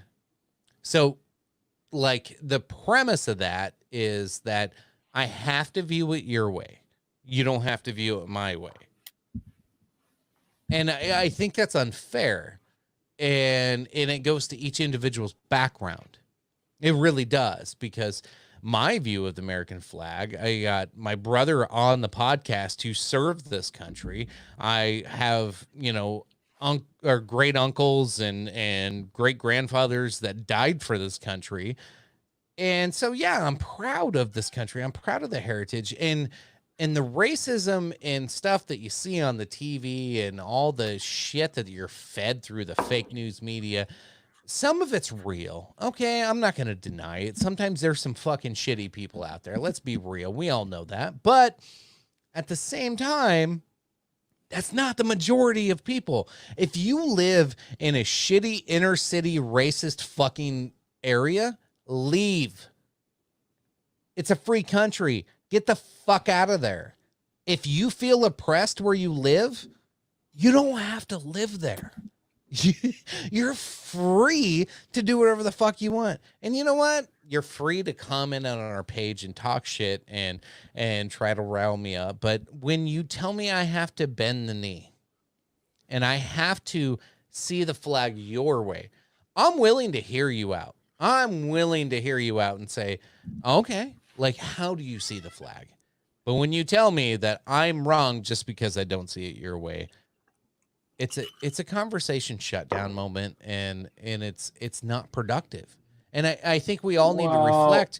We all need to reflect on what our message is. Is it productive? Are we trying to make things better? Or are you just trying to cancel somebody? And that's the point of tonight's show is, are you trying to progress society and make things better and bring people together? I don't see a ton of racism around me. Sure, I might be ignorant to some things, and I get educated on it all the time. I will admit that. However, if you're not trying to, if you are a person that's being oppressed and you're not educating the oppressors on why you're being oppressed, you are feeding the problem. You're not fixing the problem. You have to educate people in the right way, not by canceling them, not by shaming them, not by kicking them. You have to sit down, talk, and just because we don't see the same things the same way, you grow up here, I grew up there, I went through this, you went through that. There's so much nuance, and everybody just wants to just focus in on their little bubble. We can't do that. The bubble's bigger. You want to talk about it? I'll make my bubble bigger for you. But if you want to cancel me, fuck off. I don't want to listen to you. So just everybody loves your big bubbles. Yeah, yes, bubbles. Absolutely. Lots of love. Positive vibes. Positive vibes. This Lagavulin, excellent, by the way. 8 years. Well, cheap. It's a cheap scotch. This is pretty good for a cheap scotch, by the way. You found the 8-year Lagavulin? I digress. The incident in question, what you're referring to, anybody that follows the page on Facebook or just the Big Buck and Entertainment brand, you might have seen it on Facebook specifically, but it was, we were specifically talking, I believe it was Mount Rushmore was the post in question, correct? And now this one's a bit tough for me because I've been to Mount Rushmore 3 times myself. I love going up to South Dakota, going to Keystone, visiting that, going through Keystone, learning all the history. Because, you know, Chicken, you and I talked about history subjects all the time. We're history buffs. We love it. Yeah, it's fun. You know, if the subject appeals to you, the subject appeals to you. History is history, and history can be interesting if you open yourself up to it. Sometimes, unfortunately, history is not pleasant. Some aspects of history aren't pleasant. And in particularly, we're talking about Mount Rushmore and some of the people on it, particularly George Washington. And again, this goes back to the times. We're talking 200 years ago. We're talking the formation of America. We're talking about the first president of the United States. That's the reason he's on there. Not because of the stuff he did, not because of the bad shit that he did, but the guy's a military, I'm not going to say a military hero, but he's a military personnel. Because if you say hero, I'll say he's a hero. It depends on which way you want. It depends on which way you want to look at it. I'm not going to offend anybody here. That's not my goal. What I'm talking is George Washington is on Mount Rushmore because he's the first president of the United States. That's history. That's history you can't cancel. That's history you can't ignore. That's important history, no matter which way you want to spin it, bad or good. That's history that you have to teach. That's a name. That's a person. That is something that has to be known, because you cannot pretend that that did not happen. That's why George Washington is on there. Not because of what he did during the war, not because of what he did as president, not because of what he did as a potential slave owner, but he is a massive part of American history, like it or not. That's why he's on there, and that's why it's important. So that's kind of the vibe you get from the people that are getting upset about all the people tearing down statues of whether it be American or Confederate, whatever side of history you're on. The whole point being, if you ignore history, if you cancel history, if you erase history, eventually you're doomed to repeat it. Eventually you're doomed to repeat that mistake. And man, I got to tell you, I've been to Mount Rushmore 3 times myself. I love going there. I love that. It's a breathtaking monument to take in. And the last time I was there was probably, I want to say 2004 or 2005. And I didn't realize you could actually walk. Anybody who's been there and you've never done it, if you want to go back, I suggest doing it. You go down the little bridge, you go down, it's a mile-long walk, and you actually physically get right up underneath the monument itself, and you're looking straight up the mountain. You're looking up at the rock that was chipped away from the mountain. You're looking up at that, and you're looking at the mountain from a first-person view. It's a really ridiculously overpowering moment to take that whole thing in. You see it from the road, you see it from the looking bay, but to get that close to it and get that right up there and look at it, it's really interesting. And I'll share a story, because the last time, take that back, 2004 wasn't the last. It was 2000. It was 2014, 13, 12, something like that. I went there with my wife. I was there in like the 90s. I was there in like 2000. I was there in like 2012. My wife had never been there. And we came over a road. It was getting to be dusk. The sun was setting. You're in the Black Hills. And there's mountains all around. The road winds. The road curves. The road goes up. The road goes down. And I knew we were getting close. I knew we were getting real close. So when I recognized, because I'd been there twice, when I recognized the mountain itself with the sun blaring in our face, I saw the shadow of the mountain. I knew what it was. She didn't know what it was. She'd never been there. So as we drove closer up over this hill around the curve, the sun began to set behind the mountain. And as soon as the sun was completely out of view, Mount Rushmore exploded onto our windshield. And she literally was taken aback. She, honest to God, went, "Oh my God, there it is. It's right there. Holy shit. There it is." And I'm taking it in a little bit, because she was so excited to see it, because this was the gist of our trip, was to go to this monument, to go to this portion of history, to see this. And this was her first experience seeing it in person. It was the perfect setting. The sun sets behind the mountain, and it just explodes onto her bare eyes for the first time. It was a beautiful moment that I'll never forget. It was very, very unique to me. But each time has been different, and I love seeing that history. I love seeing that monument, and this one's tough for me because, again, Phil's right. We all have a good and bad side. And I'm sorry to ramble, guys, but Phil's right. We have a good and bad side. Everybody has demons. Everybody has angels. And nobody on that monument's any exception. But it is history. And if you ignore it, that's a dangerous game to play. I'm sorry. I rambled a lot. You guys go ahead. Lynn and despite, Lynn had his hand raised. All right. Lynn had his Despite hand raised those prior. demons, look what was accomplished. Yeah. Good conversation. Yeah. Big old fucking Kind of flag. where all right. First of all, I'm just gonna piggyback on Tony's his wife's first experience. My first experience was in 1994. I was 14 years old, and with my dad, right? He took me up there, and it was really dark when we were driving up there. We got lost on our way, and by the time we got there, they shut the fucking lights off, so I didn't get to see it. We drove all that way. I didn't see shit. Yeah, and I was 14 years old. And I was like, motherfucker, we drove forever, and then nothing. I was so pissed. But either way, so George Washington, just kind of put this in there. All right.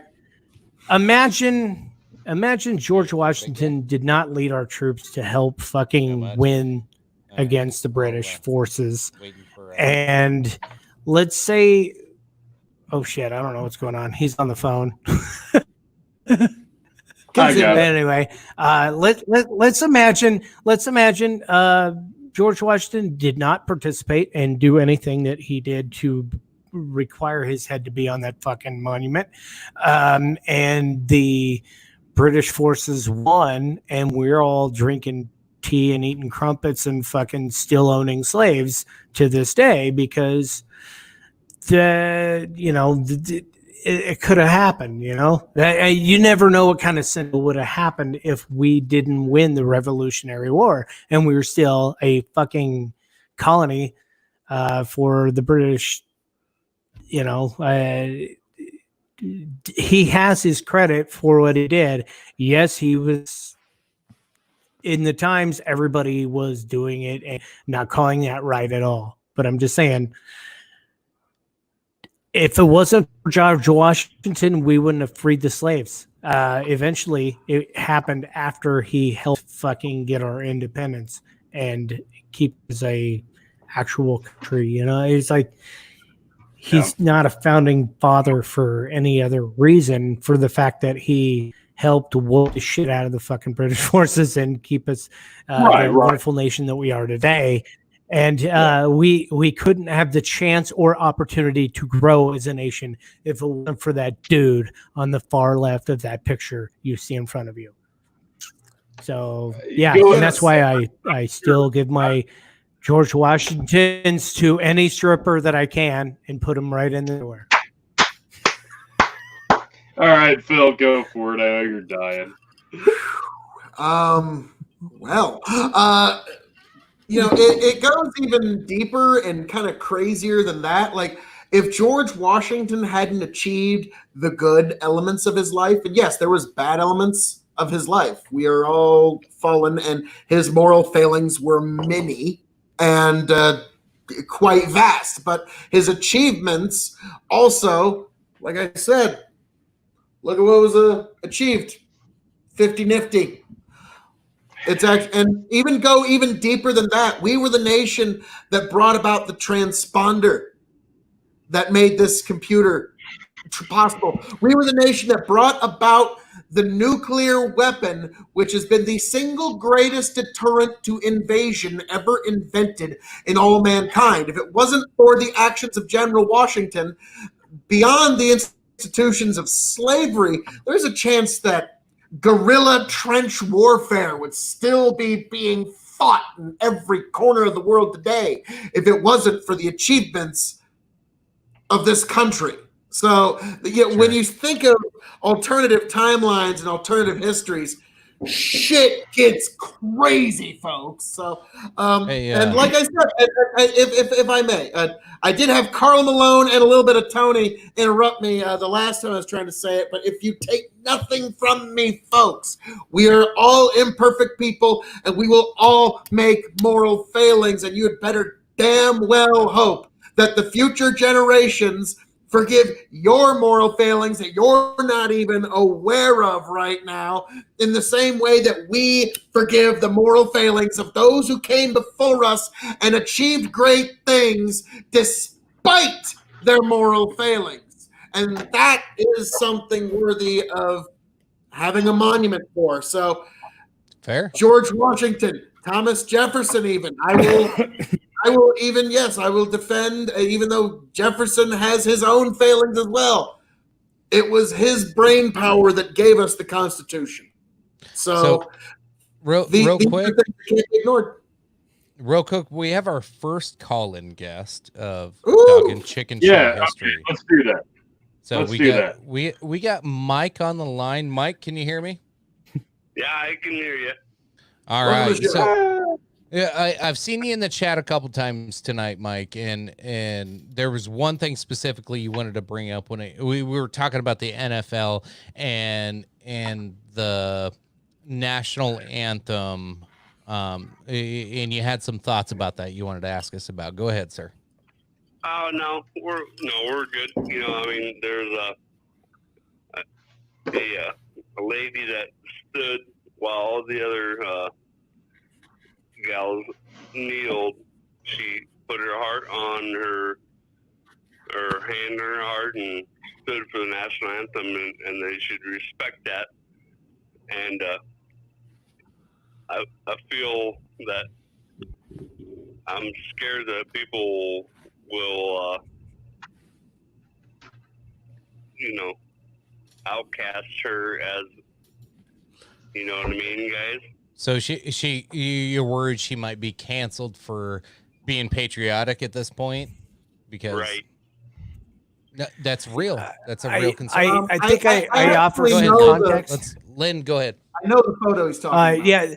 Yeah, it was just a picture that was just shown on Facebook here in the last couple of days. If not, it was a whole team. Everybody else was kneeling, and one gal was standing, and she was the only one doing it. And it was complete opposite of like what 2 years ago when you'd see one person kneeling and everybody else standing. So it was like, yeah, are they gonna dog on her because she's, she feels that she's standing for her fucking, and she's being patriotic. And, as a vet, I feel both ways of the issue. I get it. I understand why they're kneeling. I understand why they're standing. I choose not to fucking say much besides if I was in this situation, I'd be the guy standing because I know what my flag represents for me. And, if you don't like my fucking vision on what I see my flag as, then fuck off. I don't really care. Right. That's just my opinion. And no, I'm all in. I'm all in on that. I make my kids put the flag out, whether or not people like it or not. We put the flag outside. So. Have you ever caught shit for putting the flag out? Or I assume. Hell no, I've never caught shit about putting the flag out. It's Malmo, Nebraska. Yeah. We got 400 people here. So. Mr. Mika, I have a question for you. With this meme that you brought up, earlier we were discussing the NFL is going to be playing 2 different anthems on their games, and I'm curious. I'm sure you, as a caller, if you were to see, is that what you're asking about? Yeah. Well, what I'm asking is if you were to see certain players standing for one anthem and kneeling for another, and then vice versa, and you see that kind of juxtaposition before your football game, is that going to make you more or less likely to watch an NFL game?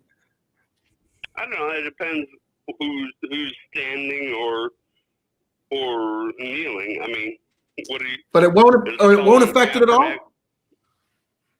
What? You'll still watch regardless. It won't affect it all, or will it affect it? I'm taking you as our first caller. I'm just taking you as kind of a temperature read because I'm just curious if this is going to affect viewership at all.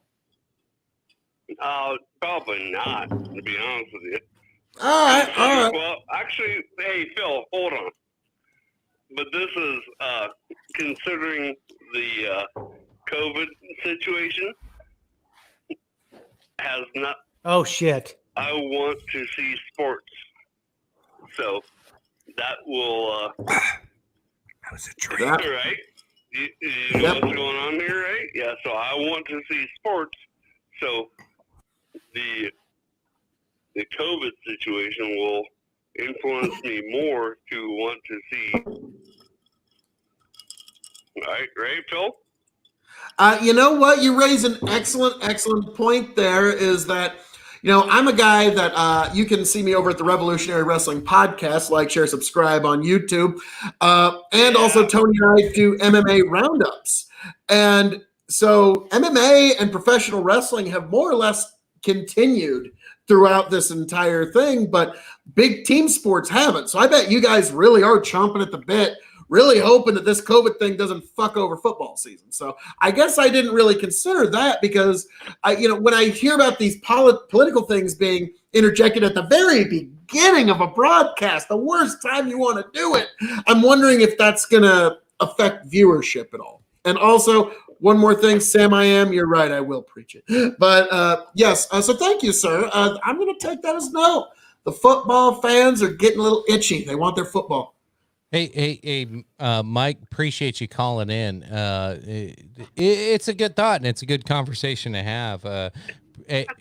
You just made Dog and Chicken Show history being the first official on the phone caller. Congratulations, sir. First caller. Boy, howdy. Hey, I'll drink to that since he said COVID twice. Oh, shit. Yeah. Yes. Yeah, we forgot we have a drinking game. Fuck. Hey, Mike, anything, any shout outs you want to give real quick before we move on and go on to our next topic? Sure. And actually, I'll probably cash out after this because, oh man, it's been a day. So, hey, Phil. Yes, sir. What can I do for you, sir? You introduced me to marijuana, and it was the first time we played a game of, what is it, Grand Theft Auto? I believe you have me confused with someone else, sir. I don't know what he's.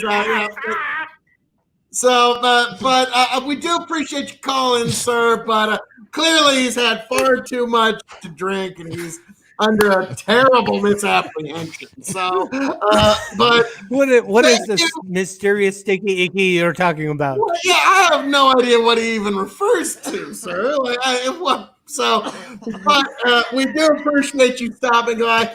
Yes, our first color, Mr. Meek. I wonder if this is what Larry King feels like. Yeah, this is exactly how Larry King feels. So, now, Mr. Meek, thank you, but no, vicious rumors. I have no idea about what he's saying. No idea what he's criticize it.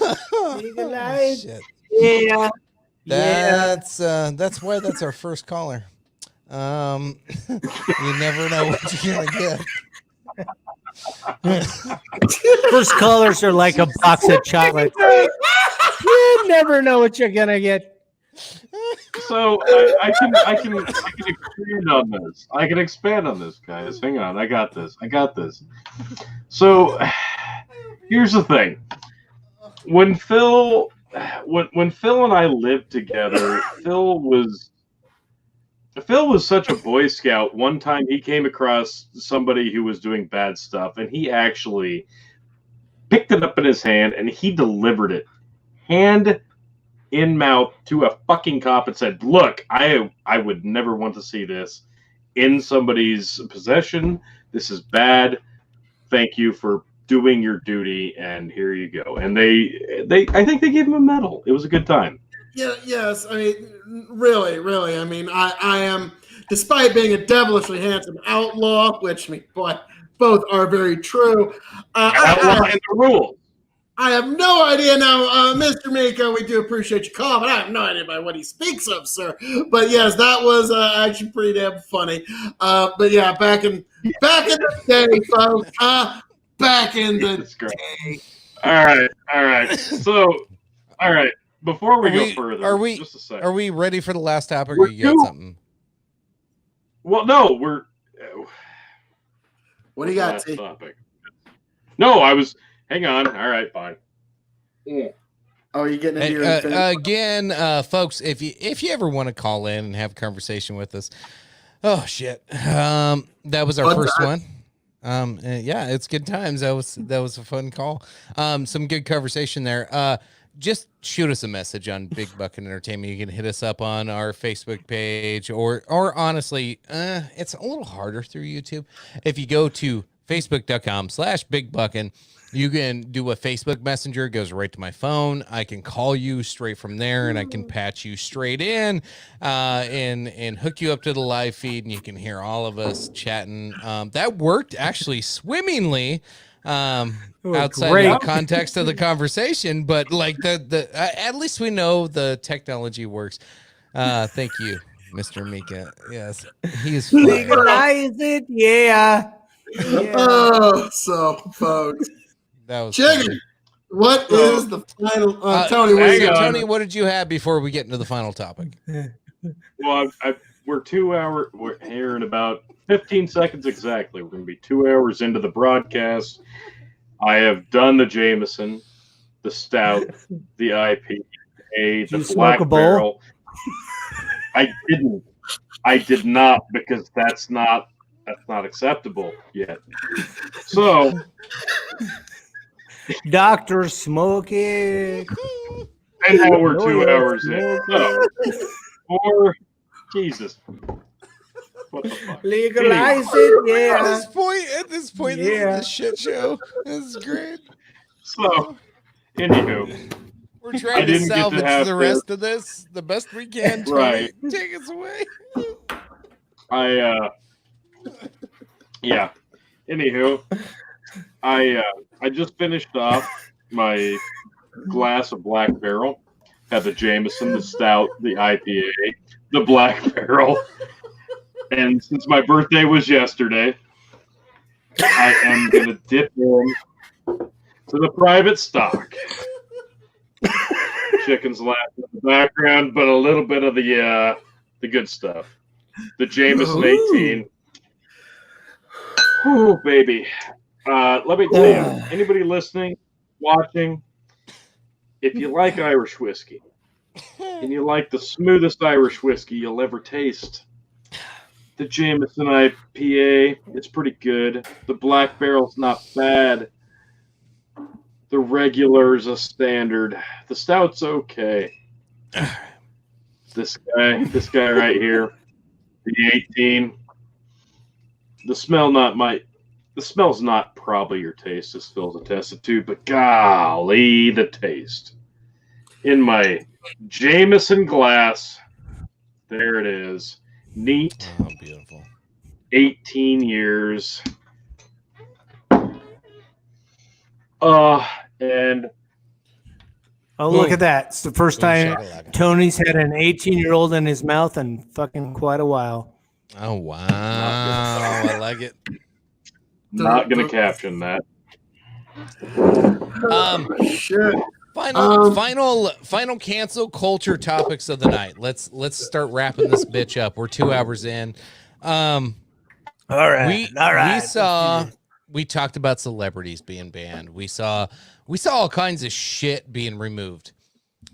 Now, this week there was probably a bit of an injustice on YouTube when it comes to banning with this cancel culture piece. And everything has been labeled that they have banned white nationalists or far-right extremists or racists. There's one that stands out as kind of controversial, and Phil has introduced me to this gentleman, and he might be one of the ones. Like, you go through, they banned David Duke. Yeah, I get it. Like, you go back and probably watch some of his old videos. There's some racist shit in there. There's some just weird things. The one that really stood out was Stefan Molyneux.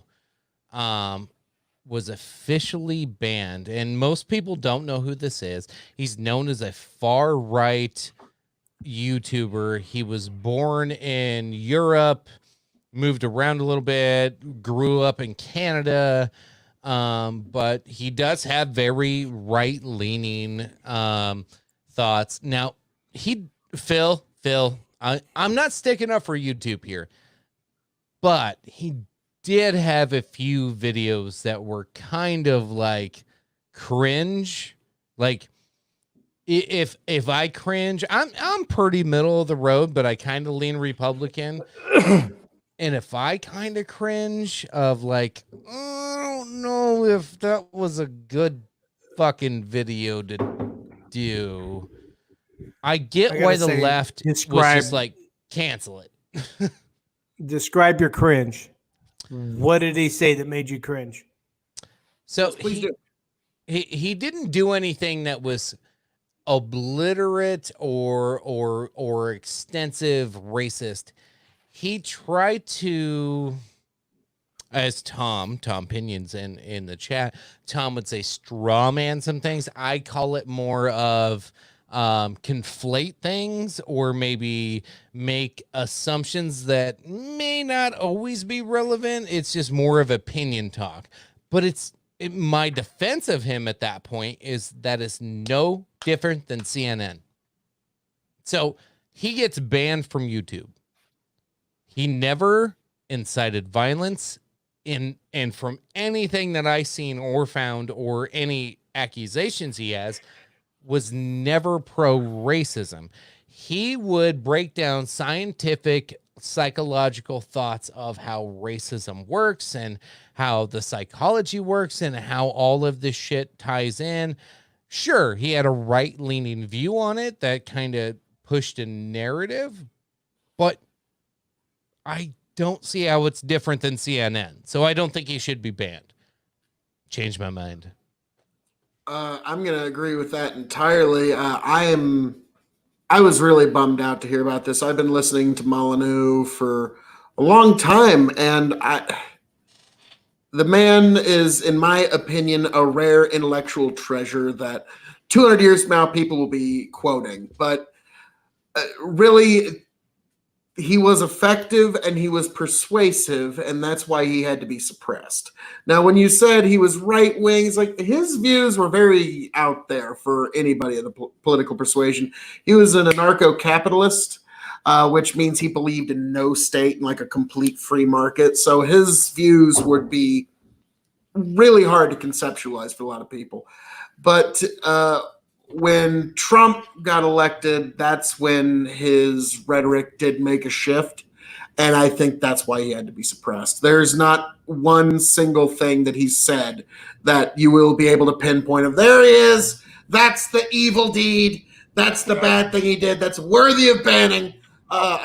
It's going to be one of those. We just decided it was a level of toxicity or something like that. So it's unfortunate. I do recommend people check out freedomainradio.com because it's yes you do, Tom, but I think do check it out. It's the largest philosophy show on the internet, and the fact that that's getting banned on YouTube, the largest philosophy show with over 50 millions, tens of millions of downloads, to me is outrageous.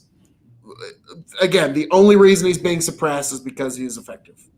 Sure. Tony, what'd you have? You were raising your hand. So I just wanted to interject.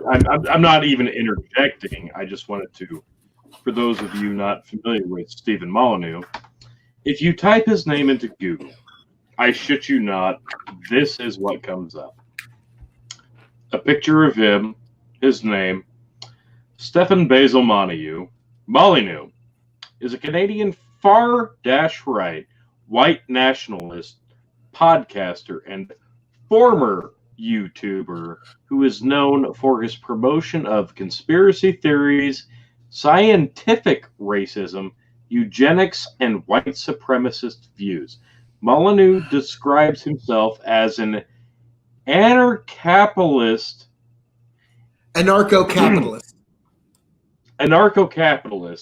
philosopher. That's according to Wikipedia. But that's what comes up when you professors Google at Harvard can be communism and like preach communism and not the point. Jesus Christ. Doesn't matter. That's Harvard what you learn. Harvard grads can say they want to stab you for saying all lives matter, but Well, and they just lose their Ben job. Molyneux fucking breaks down the issues of our day in an erudite yet digestible way. In a 4-hour video that nobody has the balls to sit and watch and listen. Yeah. Balls. It's time. Well, No, the it's thing the is, balls. it's like, there's no one thing that they did it for, because they got him, Mark Dice, and a couple other guys all on the same day. So this was a concerted decision that we are going to chop out the right-wing influencers on YouTube. So Which has been it's been a slow Ongoing. bleed. It's So what like- are we fucked? it's a kill of 1,000 cuts right now is what we're seeing, and now the cuts are getting deeper. Before it was a bunch of people you didn't care about and people that didn't matter. Now it's starting to get into, I'm not going to say Mike Duke is in the fray. I think most right-wing people are like, yeah, I don't want to do with Mike Duke, and some of these right nationalist people are right-wing, you're like, yeah. But Stefan was a step. I disagree with you here, Tom. So if Tom, you'd like to give an I- example, I'd be willing to hear it, though. Tom, I excuse me. Tom's I agree caption to an in the extent, Tom.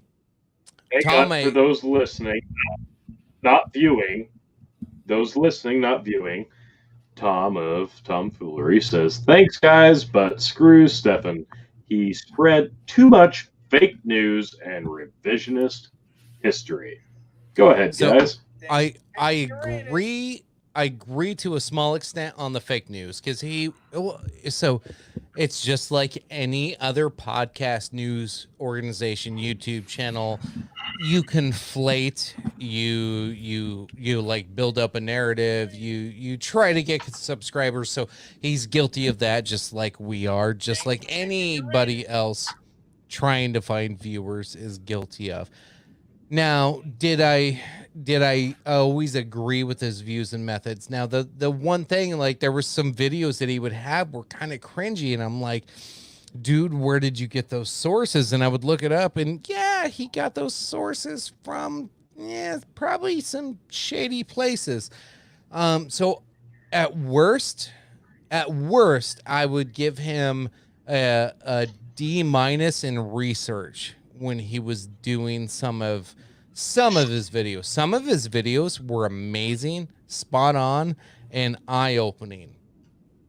Sometimes, not every time. I'm not going to say he was the best YouTuber or the most eye-opening guy in the world, but he had some very, very good videos with very good research that should be heard by a lot of people. But Tom's right. There are some that I was like, I didn't want to touch it with a 10-foot pole. Well, Tom, I'm going to have to continue my disagreement here. If you have some examples, I would really love to hear them. But the reality is, Tom, what happens if enough people on the internet think that you spread too much revisionist history and fake news? That is a phrase that means nothing and everything and can be used to ban anybody. So that's like, we need an objective standard to be applied to people, not these subjective ones of fuck this guy, I don't like that guy, or I don't like the opinions of this person. I forget who said it, but freedom of speech is meaningless unless it means the freedom of the speech of unpopular opinions. So this is a very unfortunate banning, and I'm really just, I'm a little bit bummed on it, and we better hope that this standard doesn't get applied to any of us. Of just, well, we're going to label you all these bad things despite anything you might have actually said, and just delete it forever because we don't agree with you and you're too effective. So, but thanks for the comment, Tom. I welcome it at this point. Cancel me. Fuck. Well, shall we? All right. No, we're only a year in. We can't cancel it now. Jesus, man. Yeah, we got to get to episode 50. Lynn, what are your thoughts? I don't know if you know Stefan.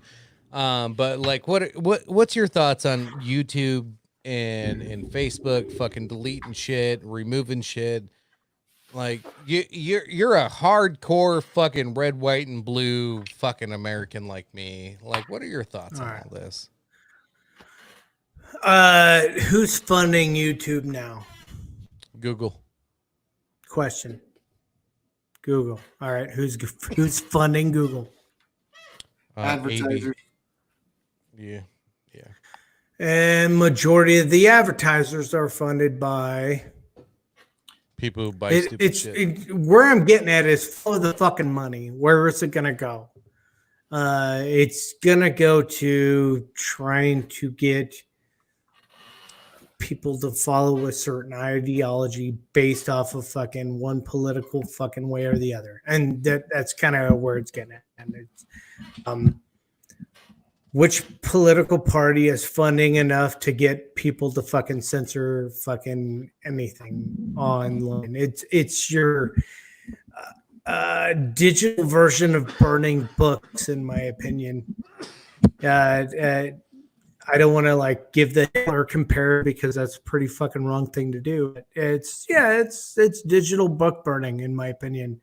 Yep. Every fucking opinion matters to the point where you need to get everybody's fucking voice out there. And if you start censoring people that are thinking differently from you, then how is that not censorship of any fucking type? It's equivalent of birth. And yeah, I'm just going to keep repeating that until you guys cut me off and say, okay, I get it. Well, if I may, that's my point. If I may, leave it to Phil. It's been, well, I mean, come on. Now let's just get that beautiful camera on me here, chicken. All right. Now, if I may. I am second.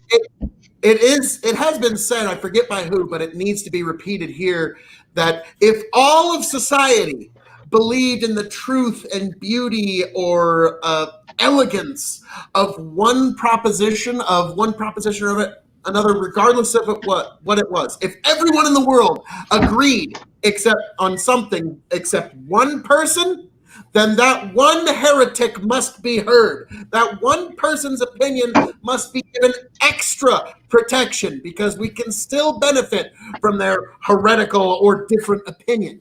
And boy, Tom, so to Tom's, he's just throwing out a bunch of name calling here. He's real calling quick.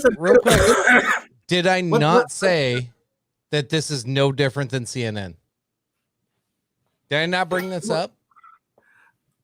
Okay, but here we have why is there's no canceled, but we can still accept CNN?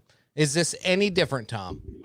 This is where I draw the line to where CNN is still accepted by fucking 90% of this goddamn country as a goddamn news source.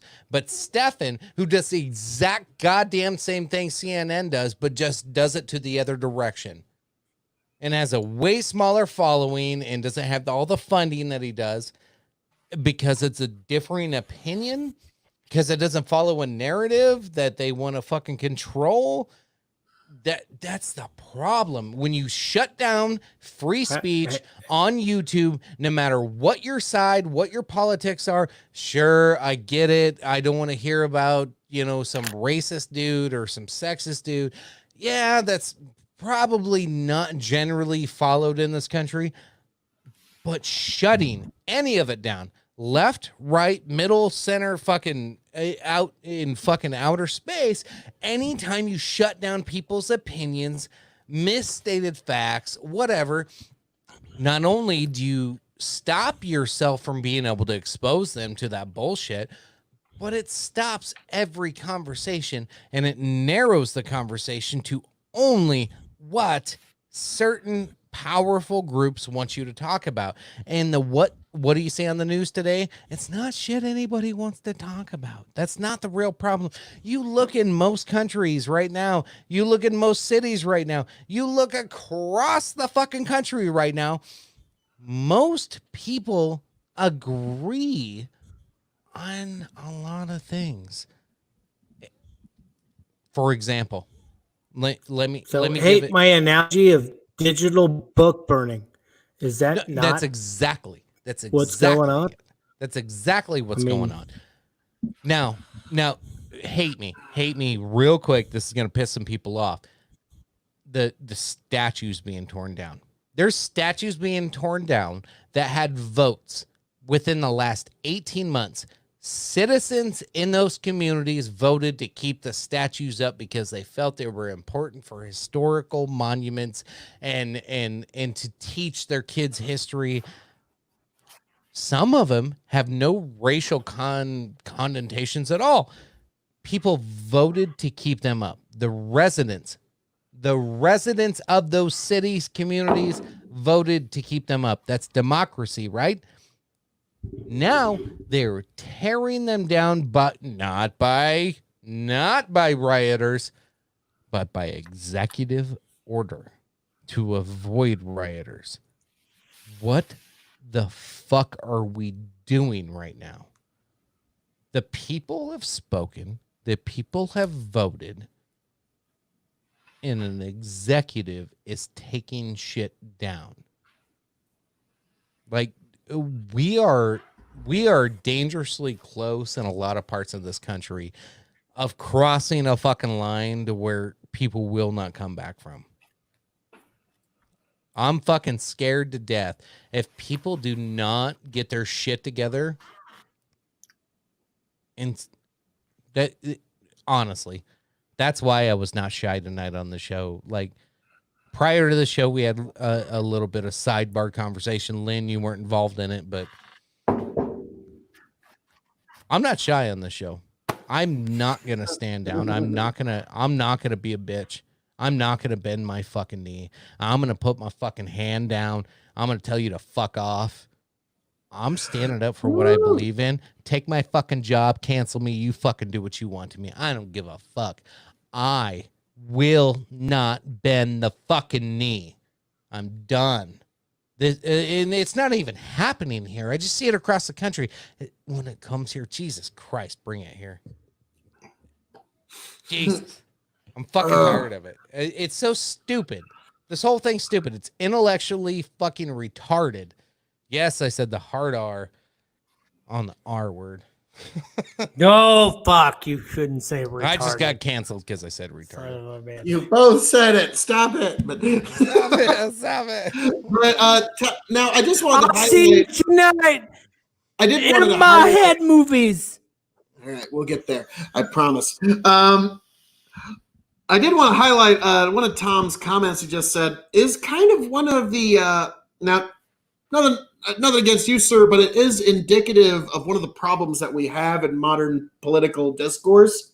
No, the one above that one. It's not his opinions that are an issue. He can be sexist and a bit of an incel. In this, these aren't arguments. These are just labels that, and this is an example of what people do. Rather than trying to actually address arguments and address points, they're just going to try and smear labels at people in the hopes that, just smear a label onto them in the hopes that, well, I've smeared them with this label, so I don't have to actually engage their ideas. And unfortunately, that's kind of, and in terms of incel, the man's married and has a child. So that's just, if you're going to try and, again, it's just a baseless insult, and I don't really see why that needs to be injected into political discourse. Bernadette Godfrey, are we close to war? I've been saying for months now we are getting into what I call the cold civil war. And it's all these weird legal battles because I shit you not, I'm scared as shit. Well, Phil, how long ago was that? We had that episode. We called it Cold to Hot, and that was before any of this. This was back like what?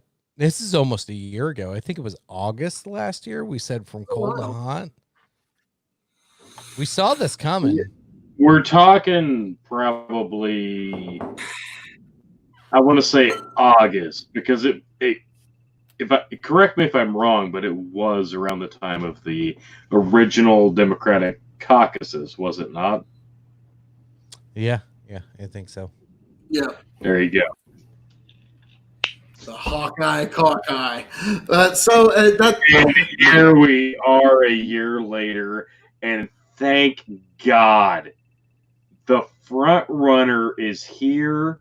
His name is Joe Biden, and he was not mentioned on any of those shows because that's how little it fucking matters. Sorry, Phil, guys. I'll let you address this. Tom, I'm afraid not. You haven't really addressed any arguments or given any, cited any examples of any of the claims that you've made, and you've just thrown out baseless insults, calling somebody a sexist and an incel based on no evidence at all, and now you're doubling down on it rather than saying, you know what, maybe I shouldn't be using weird personal insults in political discourse, and instead we should try to engage the ideas. That's what I'm trying to demonstrate to you this evening, Tom, but that's, folks will stay in their own path if they need to. But again, I'm sorry, you haven't really demonstrated any arguments, and you've just kind of used some baseless labels, and that's something we need to try to eliminate from our modern political discourse. Otherwise, it ain't going to get no better. So, had to address that. I saw you addressed me directly, sir. My honor had been impugned, so I was going to... yes, sir, yes! Take the glove off and slap with it. Yes. So that is we might have Tom join and round out some of that. Real quick, get Mika back in here. I don't know if Mika's in any shape to be. All right, hang on. I'm sorry, if I may, for just a moment. Sure. You can see how serious I am because I had turned my hat backwards. Oh. And I put on... And he put his glasses on. I put my sweet-ass yellow shades on. So if I may... Why are you laughing? I don't have shades. But... Somebody just laughed. Sorry. I feel a little offended. Oh, sorry. Wrong laugh. Super threatened. Wait, hold on. Shit. Anyway, go ahead, T. No. Oh. Anywho, hang on. Just finished my Jameson 18, and now I'm going to dip into another. I get why Irish whiskey. Lagavulin 8-year is not that great. Like, is it really okay? We'll dive into this in another time, but we're talking 2 years difference between 8 and 10. Good. But I digress. So, it's not that good. I'm just saying it's not that good. This is like a middle shelf now. All right, fine. We're a half hour in on this discussion of people being canceled on YouTube. Because we were talking about this at the 2-hour mark, and we're 27 minutes in. And I'm fine with this. You want to talk this shit? That's fine. You want to debate this shit? That's great. But Phil said the other day that he's been listening to Molyneux since you were, what, 19? You said that. So 15 years? For you, right. That's a long time.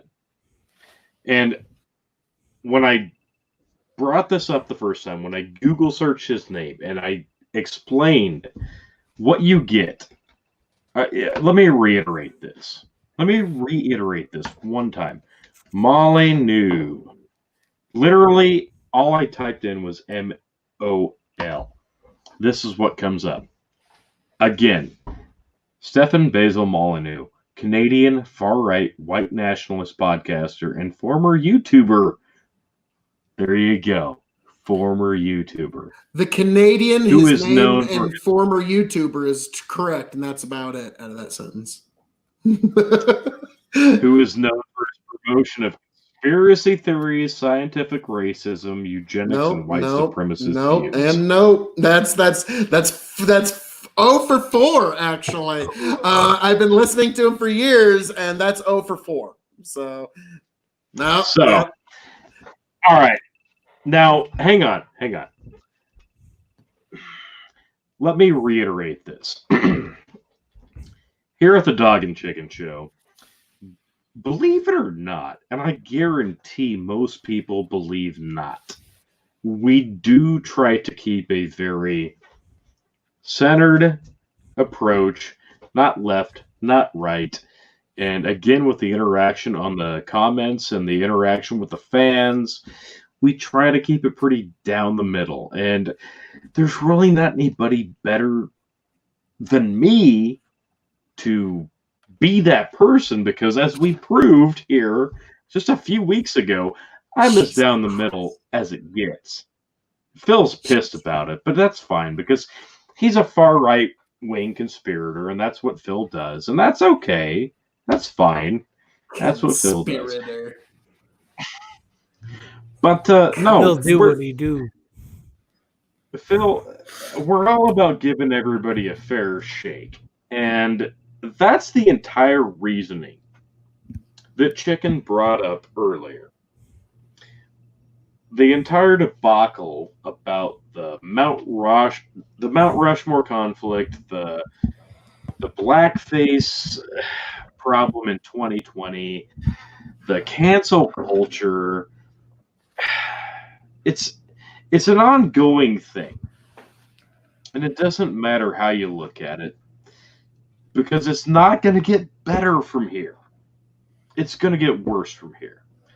So, everybody right now who's planting their flag in the sand and going, I agree with all this shit right here, but this little bit right over here, I don't love that. I don't love that.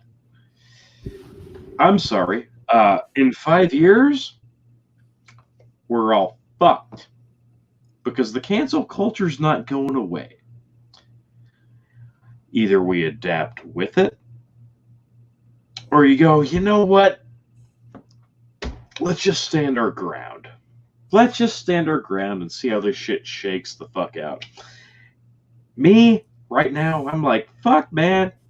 We're a little over a year into this whole podcast thing on the Dog and Chicken Show. Let's just see how it shakes out, because there's no winning in this war.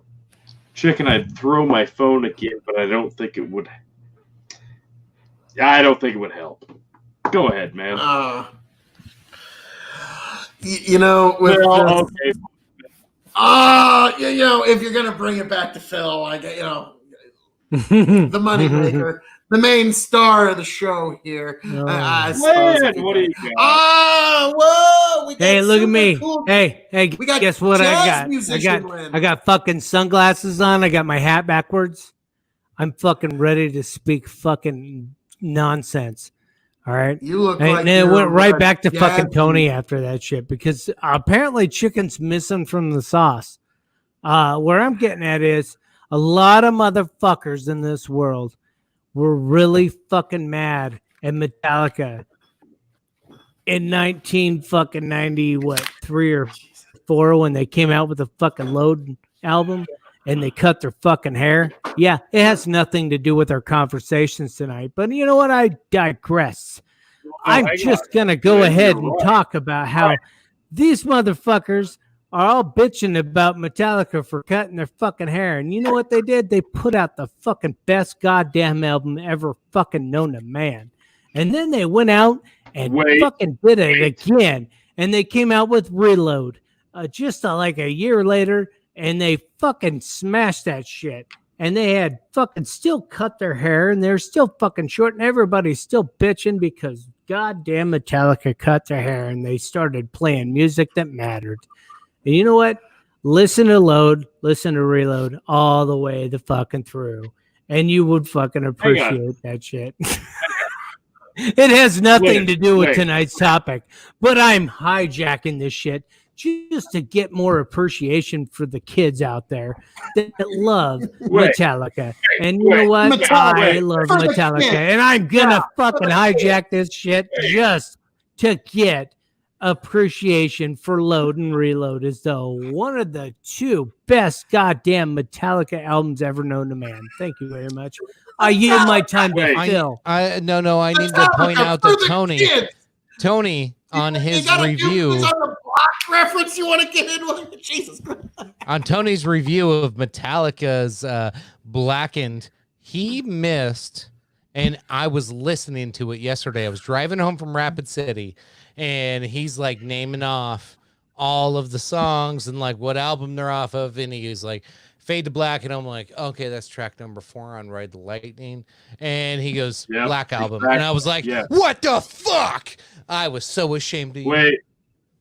That's Metallica's self-titled album, Tony. It was Pandemonium. Shame Cats on Were Living you. with Dogs, Shame. Black was white. It was just everything was just confused. It was Pandemonium. Tony, there was what do you have dogs to without say? horses. What do you have to say for yourself? Again, we're going to dip down to the comments, and if anybody is still actually listening at this point, you need to go over to the KOE Nation. This thing up there on YouTube. Go over Speaking there. truth. Watch the Blackened whiskey review. It's Metallica. It's their set list. It's their whiskey. It's great. But the point is, I said at the top of the video, I am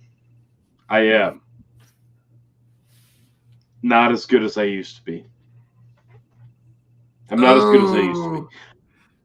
I'm not as good as I used to be.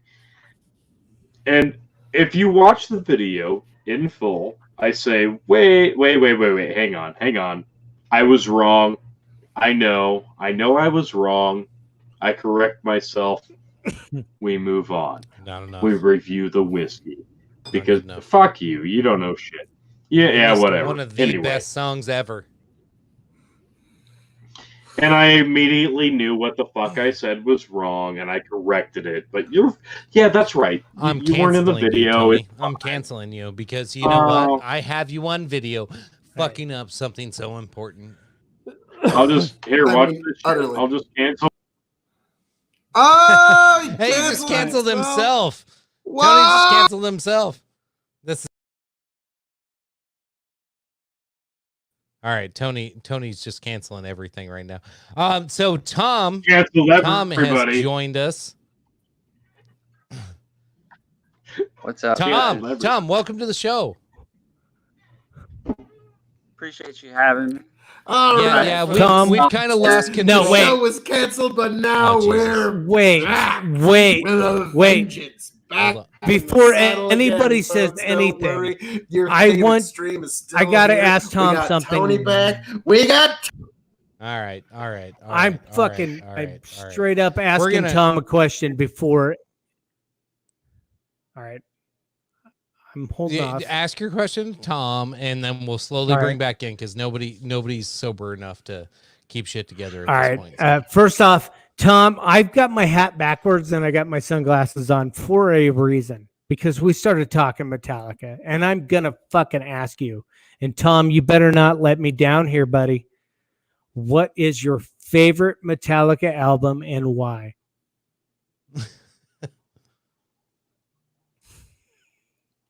Couldn't answer, man. Couldn't tell you.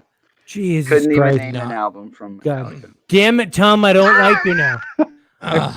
God damn it, Tom. Canceled. You need to Tom's fucking canceled. get into their whole discography and fucking listen because that shit is life. Son. All right, let's bring in the real I will debate take here. your word for it. They're good. How about that? The real star of the show is back, folks. Worry not. The moments that I was off the screen where your life was tumult, chaos, and unsureness is all ceased. And it is it can all be a bit better now. So, Tom, welcome to the show, sir. My God. What's that? Yeah, I appreciate it coming on. Look, Yeah.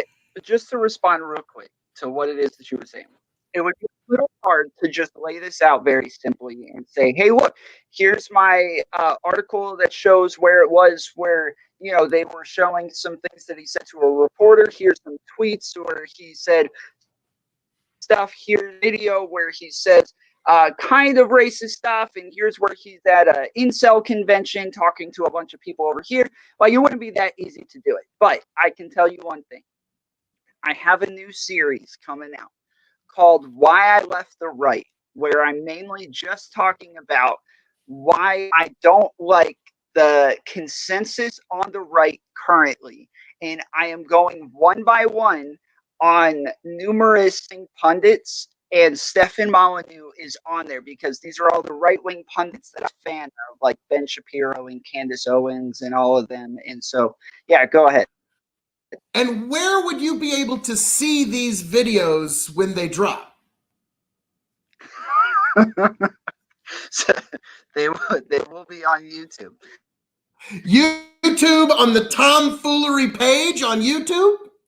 Oh, I'm going to watch every last one of them because it's just going to be good content. You actually do very good content, sir. But I understand what you're saying. But what I'm making a broader point that it's something that I'm also trying to improve in my own behavior.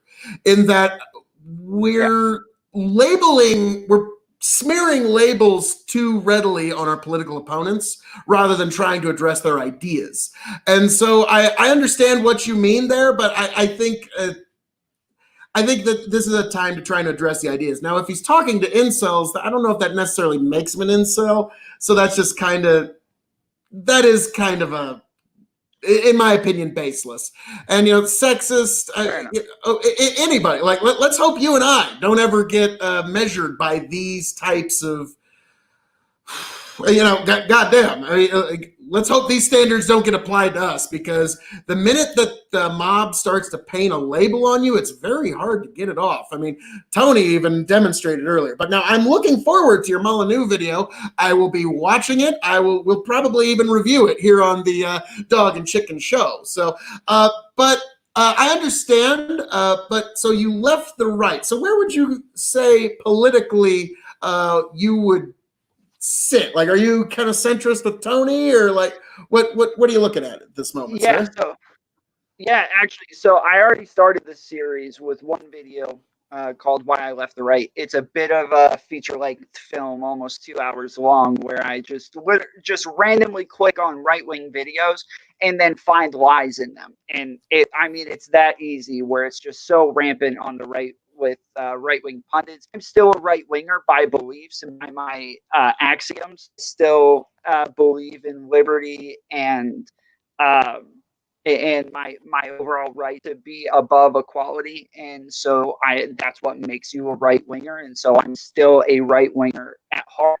But the Fox Newses, the Ben Shapiros, the Stefan News, the Candace Owens, these people have a narrative that they're all pushing to where if I don't hate immigrants, all of a sudden I'm not a real right winger anymore. If I'm not a big fan of Trump, I'm not a real right winger anymore. And so for right wingers, I'm more just making a series just to kind of show that the right wingers kind of have it wrong, and that when they say they're facts over feelings, they're not even giving us the facts. They're all feelings for the most part. So, but I don't call Stefan these things lightly. Okay, I was a big fan of Stefan for a long time. I really loved his philosophy. I enjoyed. He asked questions that I never even thought of asking.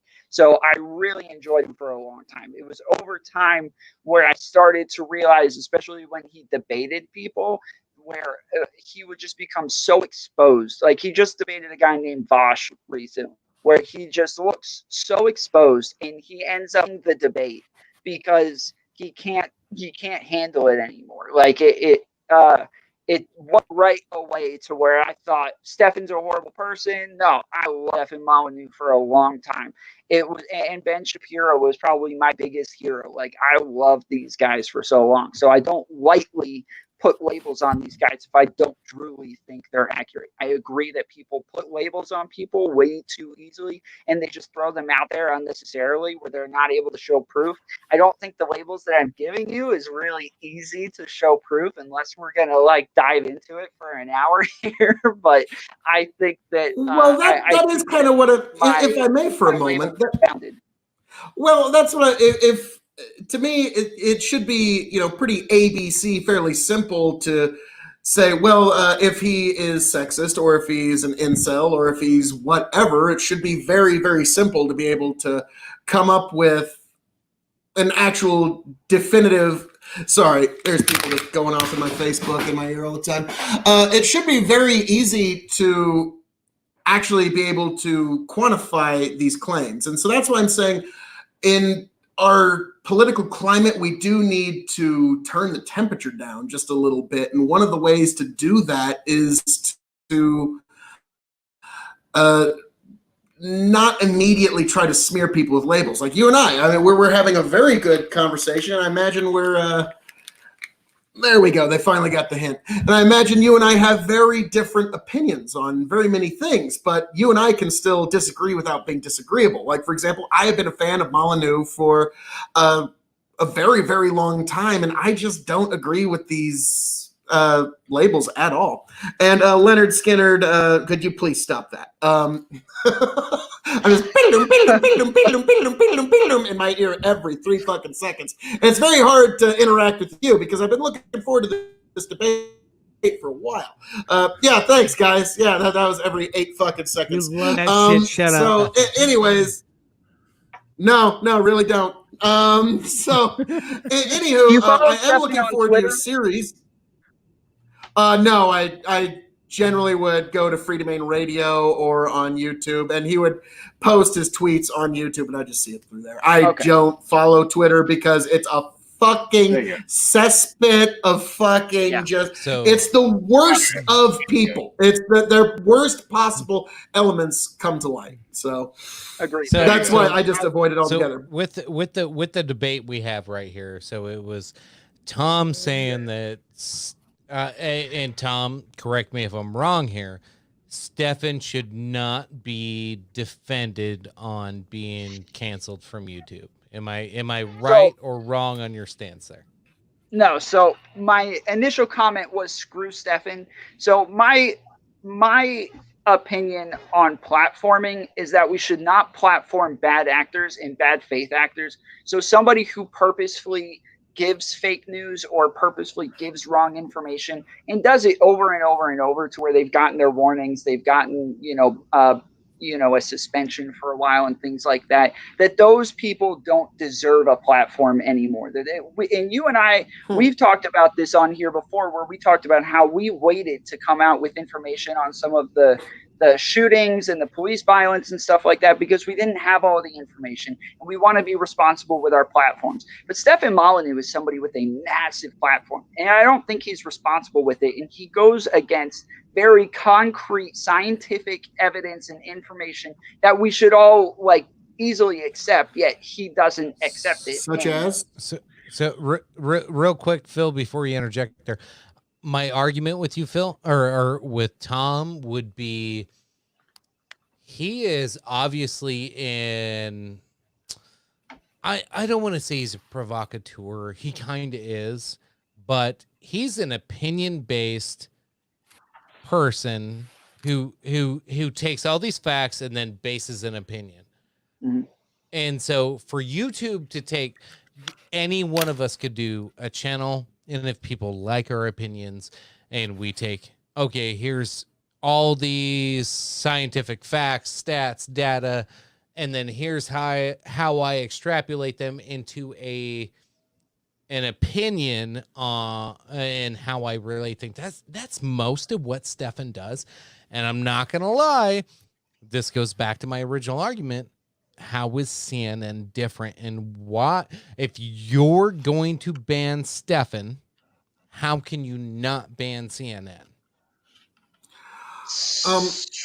If If I may here for a moment, Tom, I'm going to really have to disagree with something you said there about how certain ideas just shouldn't be given a platform. Sunlight is the best disinfectant. If there is an idea that you believe is truly bad and is so abhorrent and it should be turned away from, then people should be able to see it in the light of day, see it for its flaws, and turn away from it. If the idea is that bad and it's that lacking, then it having exposure should be no problem. It seems to be the ideas that aren't exactly lacking, but are not exactly helpful. It's the ones you don't want to hear. Seems and freedom of speech is meaningless if it doesn't protect speech that is controversial or unpopular. So I support Stefan's everybody right to say these things. Sorry, I support Stefan's right to say go these ahead. things. But that doesn't mean that YouTube has to give him a platform to say these things. He can say it to a wall. He can walk out on the streets and say it all he wants. But that doesn't mean that YouTube has to give him a platform to say it. And YouTube has to be responsible with their platform as well. I believed in the free marketplace of ideas for a very long time. And I thought just get all of the bad and good ideas in there and let everybody kind of decide for themselves what's a good idea and what's a bad idea. I believed in that wholeheartedly for so long. But I don't know how deep you guys are into the internet and into Twitch and into, 4chan and things like that. But I promise you, when people say that white nationalism is coming back, like they are for real, like white nationalism is coming back. The alt-right is a very quickly growing organization, and they continuously come out and have these mass shootings, and it's really affecting our culture and our country very poorly. And I'm not going to blame Trump or Stefan Molyneux or anything like that. What I am saying is that just to say broadly, the marketplace of ideas is a great thing. And so let all of the bad ideas out there and let us figure it out for ourselves. Some people are trying to figure it out for themselves, and they're coming up with very, very horrible conclusions at the end. And it really it is a negative impact on our country. No, fair. Real quick, before we respond to that, of course, for all the drinks to come. And now that it's almost 11:30 our time, Bernie's gonna make his drinks. Thanks, Bernie. Good night. Thanks for joining the show. Happy 4th of July, Bernie. You have a great time. Nighty night, Bernie. Nice a couple things you said there, Tom. That fucker. Triggered me. No, there was a couple things in there of I don't know. It's yes, YouTube has the right to stop it, and okay, so there's this possible big movement of far right, white nationalist push. It's just an example of one thing. Right.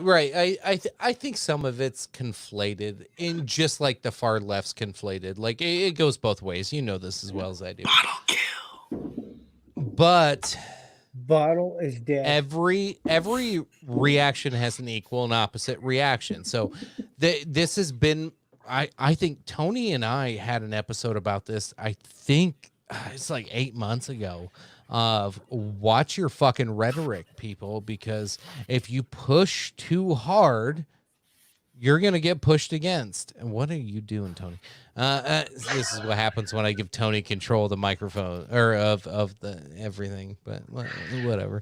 But when you push too hard on things, and you're trying to prove your point, and people try to conflate it, then guess what happens? It comes back to you tenfold.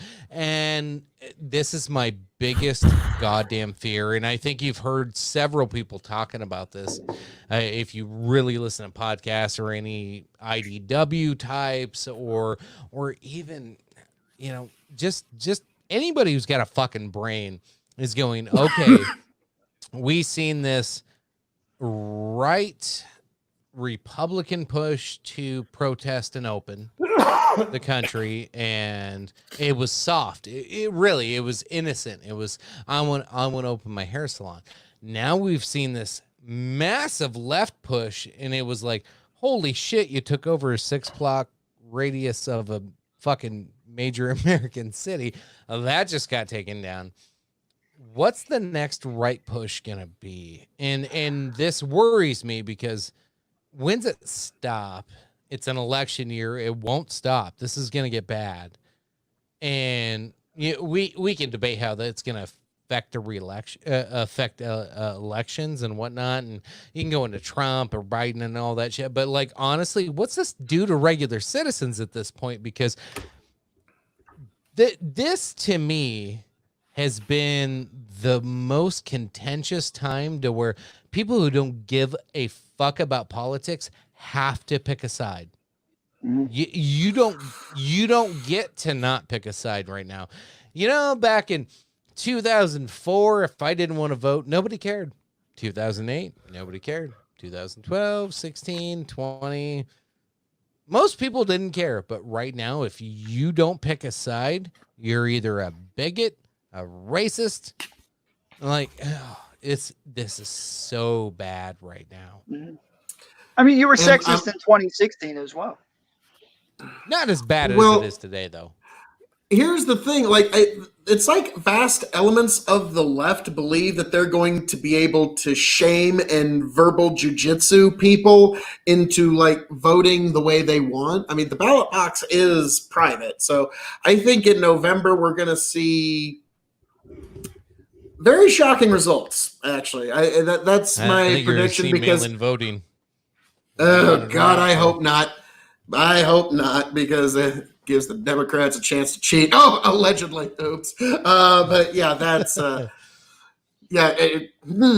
whenever you have one party saying we need to change the voting in our country to X, and just one party's for it, you know, bet dollars to donuts they figured out a way to game that system. So, but hey, Lynn, thoughts? Yeah.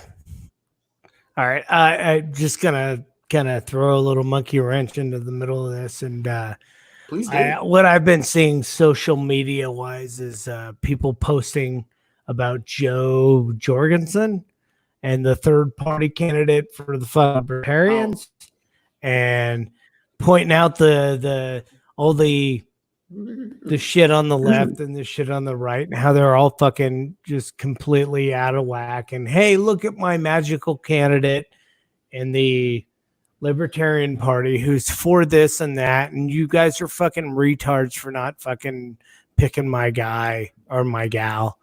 What are you guys' thoughts on a third party candidate in this situation? And does she have a pot to piss in? Is this going to be a rerun of fucking, was it #Field the Johnson of 2016? So I'll field it first, and I'll let you guys take over, because I was a third party voter the last two elections. I voted Ron Paul. Me too. I voted Ron Paul, and then I voted Gary Johnson, and stayed out of the whole deal. The whole. Thank you, Tom. You get my humor. Yes. Well, I got it too. I'm just trying to move on. Sorry. But so the last two elections, I voted third party because I hated both candidates. I originally voted for Obama back in 2004. Fun fact. And absolutely just regret that decision.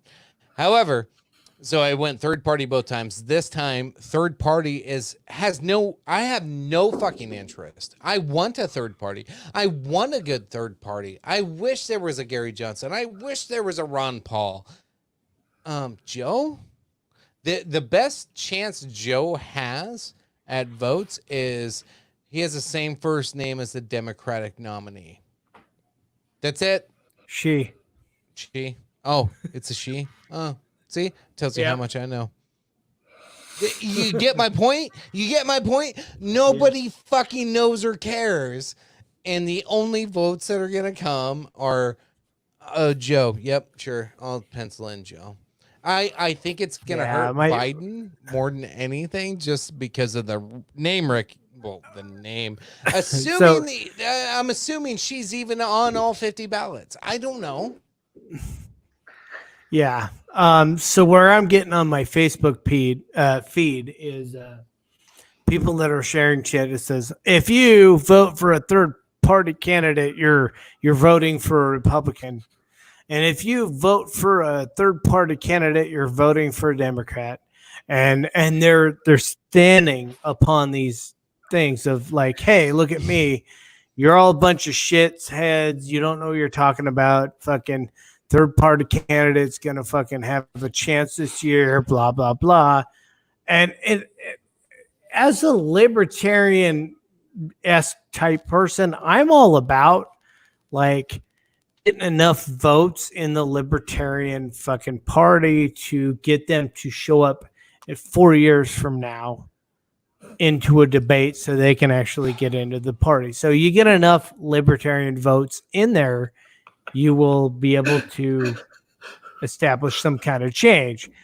But at the same time, it's like, she ain't got no fucking snowball's chance in hell to win. In 400 years. You're asking in 4 years? In 400 years, maybe. Yeah. Libertarian Party has no chance in life. It's just it's the protest. Where I'm getting at is the two-party system fucked? Yes.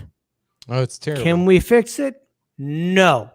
Nobody's going to fix the two-party system. We're stuck. We got Democrats. We got fucking Republicans. You choose your fucking side, and that's it. The fucking thing that we like? No. Nobody likes two-party systems unless you're fucking Phil, because Phil likes his one party, and that's cool. But God damn it, some of us don't fucking agree 100%. And God damn it, I think we should have more than two fucking parties in our fucking voting. I don't know. Maybe I'm a fucking weirdo. This is very important, but the bigger story here is the budding romance between Tom Foolery and Rose the realtor that's happening right here on the Dog and Chicken Show. I mean, folks, I know it's July, but love is in the air. Almost Valentine's Day here, folks. So this is where you come. Hey, I'm sorry. You heartbreaker, I hate the burst y'all's bubble. This is my girlfriend of 3 years. Comic. You should have totally gone with. You should have totally played. There's fucking collusion. Collusion. While Tony's over there, like, get Mueller on this shit. Hang on, my dog. Fucking collusion. Get Mueller on this shit. That's good if shit. I can take it back to the third party. Yes, candidate. Tom, take it back to the conversation, please. Okay, so I actually really like the idea of having more than one party. I would love to have 3 or 4 parties. I think that's a great idea. It just so happens that the Libertarian Party sucks. It sucks horribly. It has turned into a dumpster fire. I'm pretty sure, Chicken, you heard me talking about this on another podcast recently with Kay Fellows, who is a staunch libertarian, but the Libertarian Party is just horrible. And they're this close to being AMCAP right now. Like, they talk about getting rid of pretty much all government altogether now. Phil asked me earlier where kind of I end up on the political spectrum. If you watch my new video, Why I Left the Right, I'm still a conservative. I'm still a right winger. But if you watch it, it will show my political compass quiz, where I end up smack dab in the middle of all 4 quadrants. Like, I could not get any more center. Sorry, Tony, I'm dethroning you as the centrist. Fence sitter, you fence sitter. Yeah. You're straddling 4 fences at the same time. Fuck. Motherfucker. Now, Tom, when you saw my quiz, I was a little concerned. I'm a little too far to the left for my taste when I took the quiz. Like, there's one whole quadrant to the right. The I whole didn't one achieve. line from hitting the right.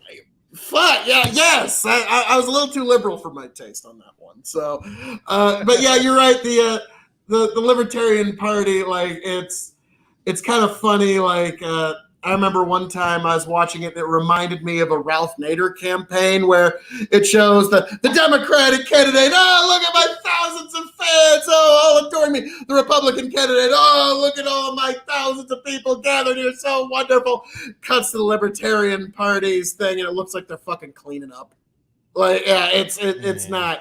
Yeah, and would it be Picking nice up if there the was cups from the beer pong table?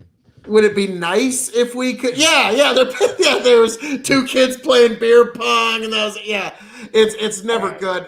We're not gonna get a British party system here in the United States anytime soon. Not in my lifetime. The two parties are too much dug money in. involved. It's not gonna happen. Where every single presidential election is 51-49. Tom, correct me if I'm wrong here, but you analyze politics. If any presidential candidate were to honestly capture 55 or 56% of our electorate, that would be basically seen as a mandate from God himself that this person should lead, because nobody's gotten that kind of a mandate in at least a generation. Am I incorrect on that? No, you are correct, actually. Interesting fact. I was born in 88. If we went with the popular vote and didn't have electoral college, in my lifetime, there never would have been a single Republican president the entire time if we went with the popular vote every time. Oh, that's interesting. Yeah. Woo! Oh, thank God! Thank you, founders! Woo! God damn! So you fucking dodged a bullet there over my lifetime. God damn! Thank you. The Electoral College. Everybody, a round of applause for the Electoral College. Everybody. Yes, Jesus I Christ. agree. Golf clap the Electoral College. All right, let's go around. We're 3 hours in. We need to wrap this bitch up. Jesus Christ. Hang on. 3 hours on. Oh, Jesus. I'll put my glasses on for fucking. Uh-oh. What do we got, T? Go, Tony. Dramatic effect. Wow. You guys are asses. Whatever. It's fine. Have you No met big us? deal. Well, you said hold on. Yeah, you were the one that was like, let's keep this going. I was trying to shut this down a little bit and shut this bitch down. It's like, hi, my name's What do Tony. we I got? got something to say. Tony, what do you got? Never Give us mind. Hit it with us, T. Come on, hit me.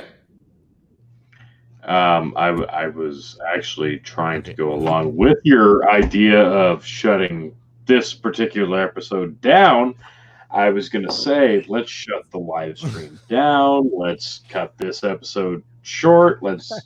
Short isn't 3 hours, but let's cut this one down. And if anybody wants to follow along and see what happens after the episode, we'll cut this down for the locals. And if you have not joined in on that, I like it.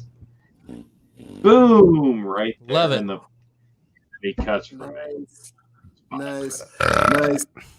So, Well, in the spirit of that, Phil, well, everybody, wave goodbye, we got say more. good night, all that good shit. Lynn, say goodbye to the folks. Good night.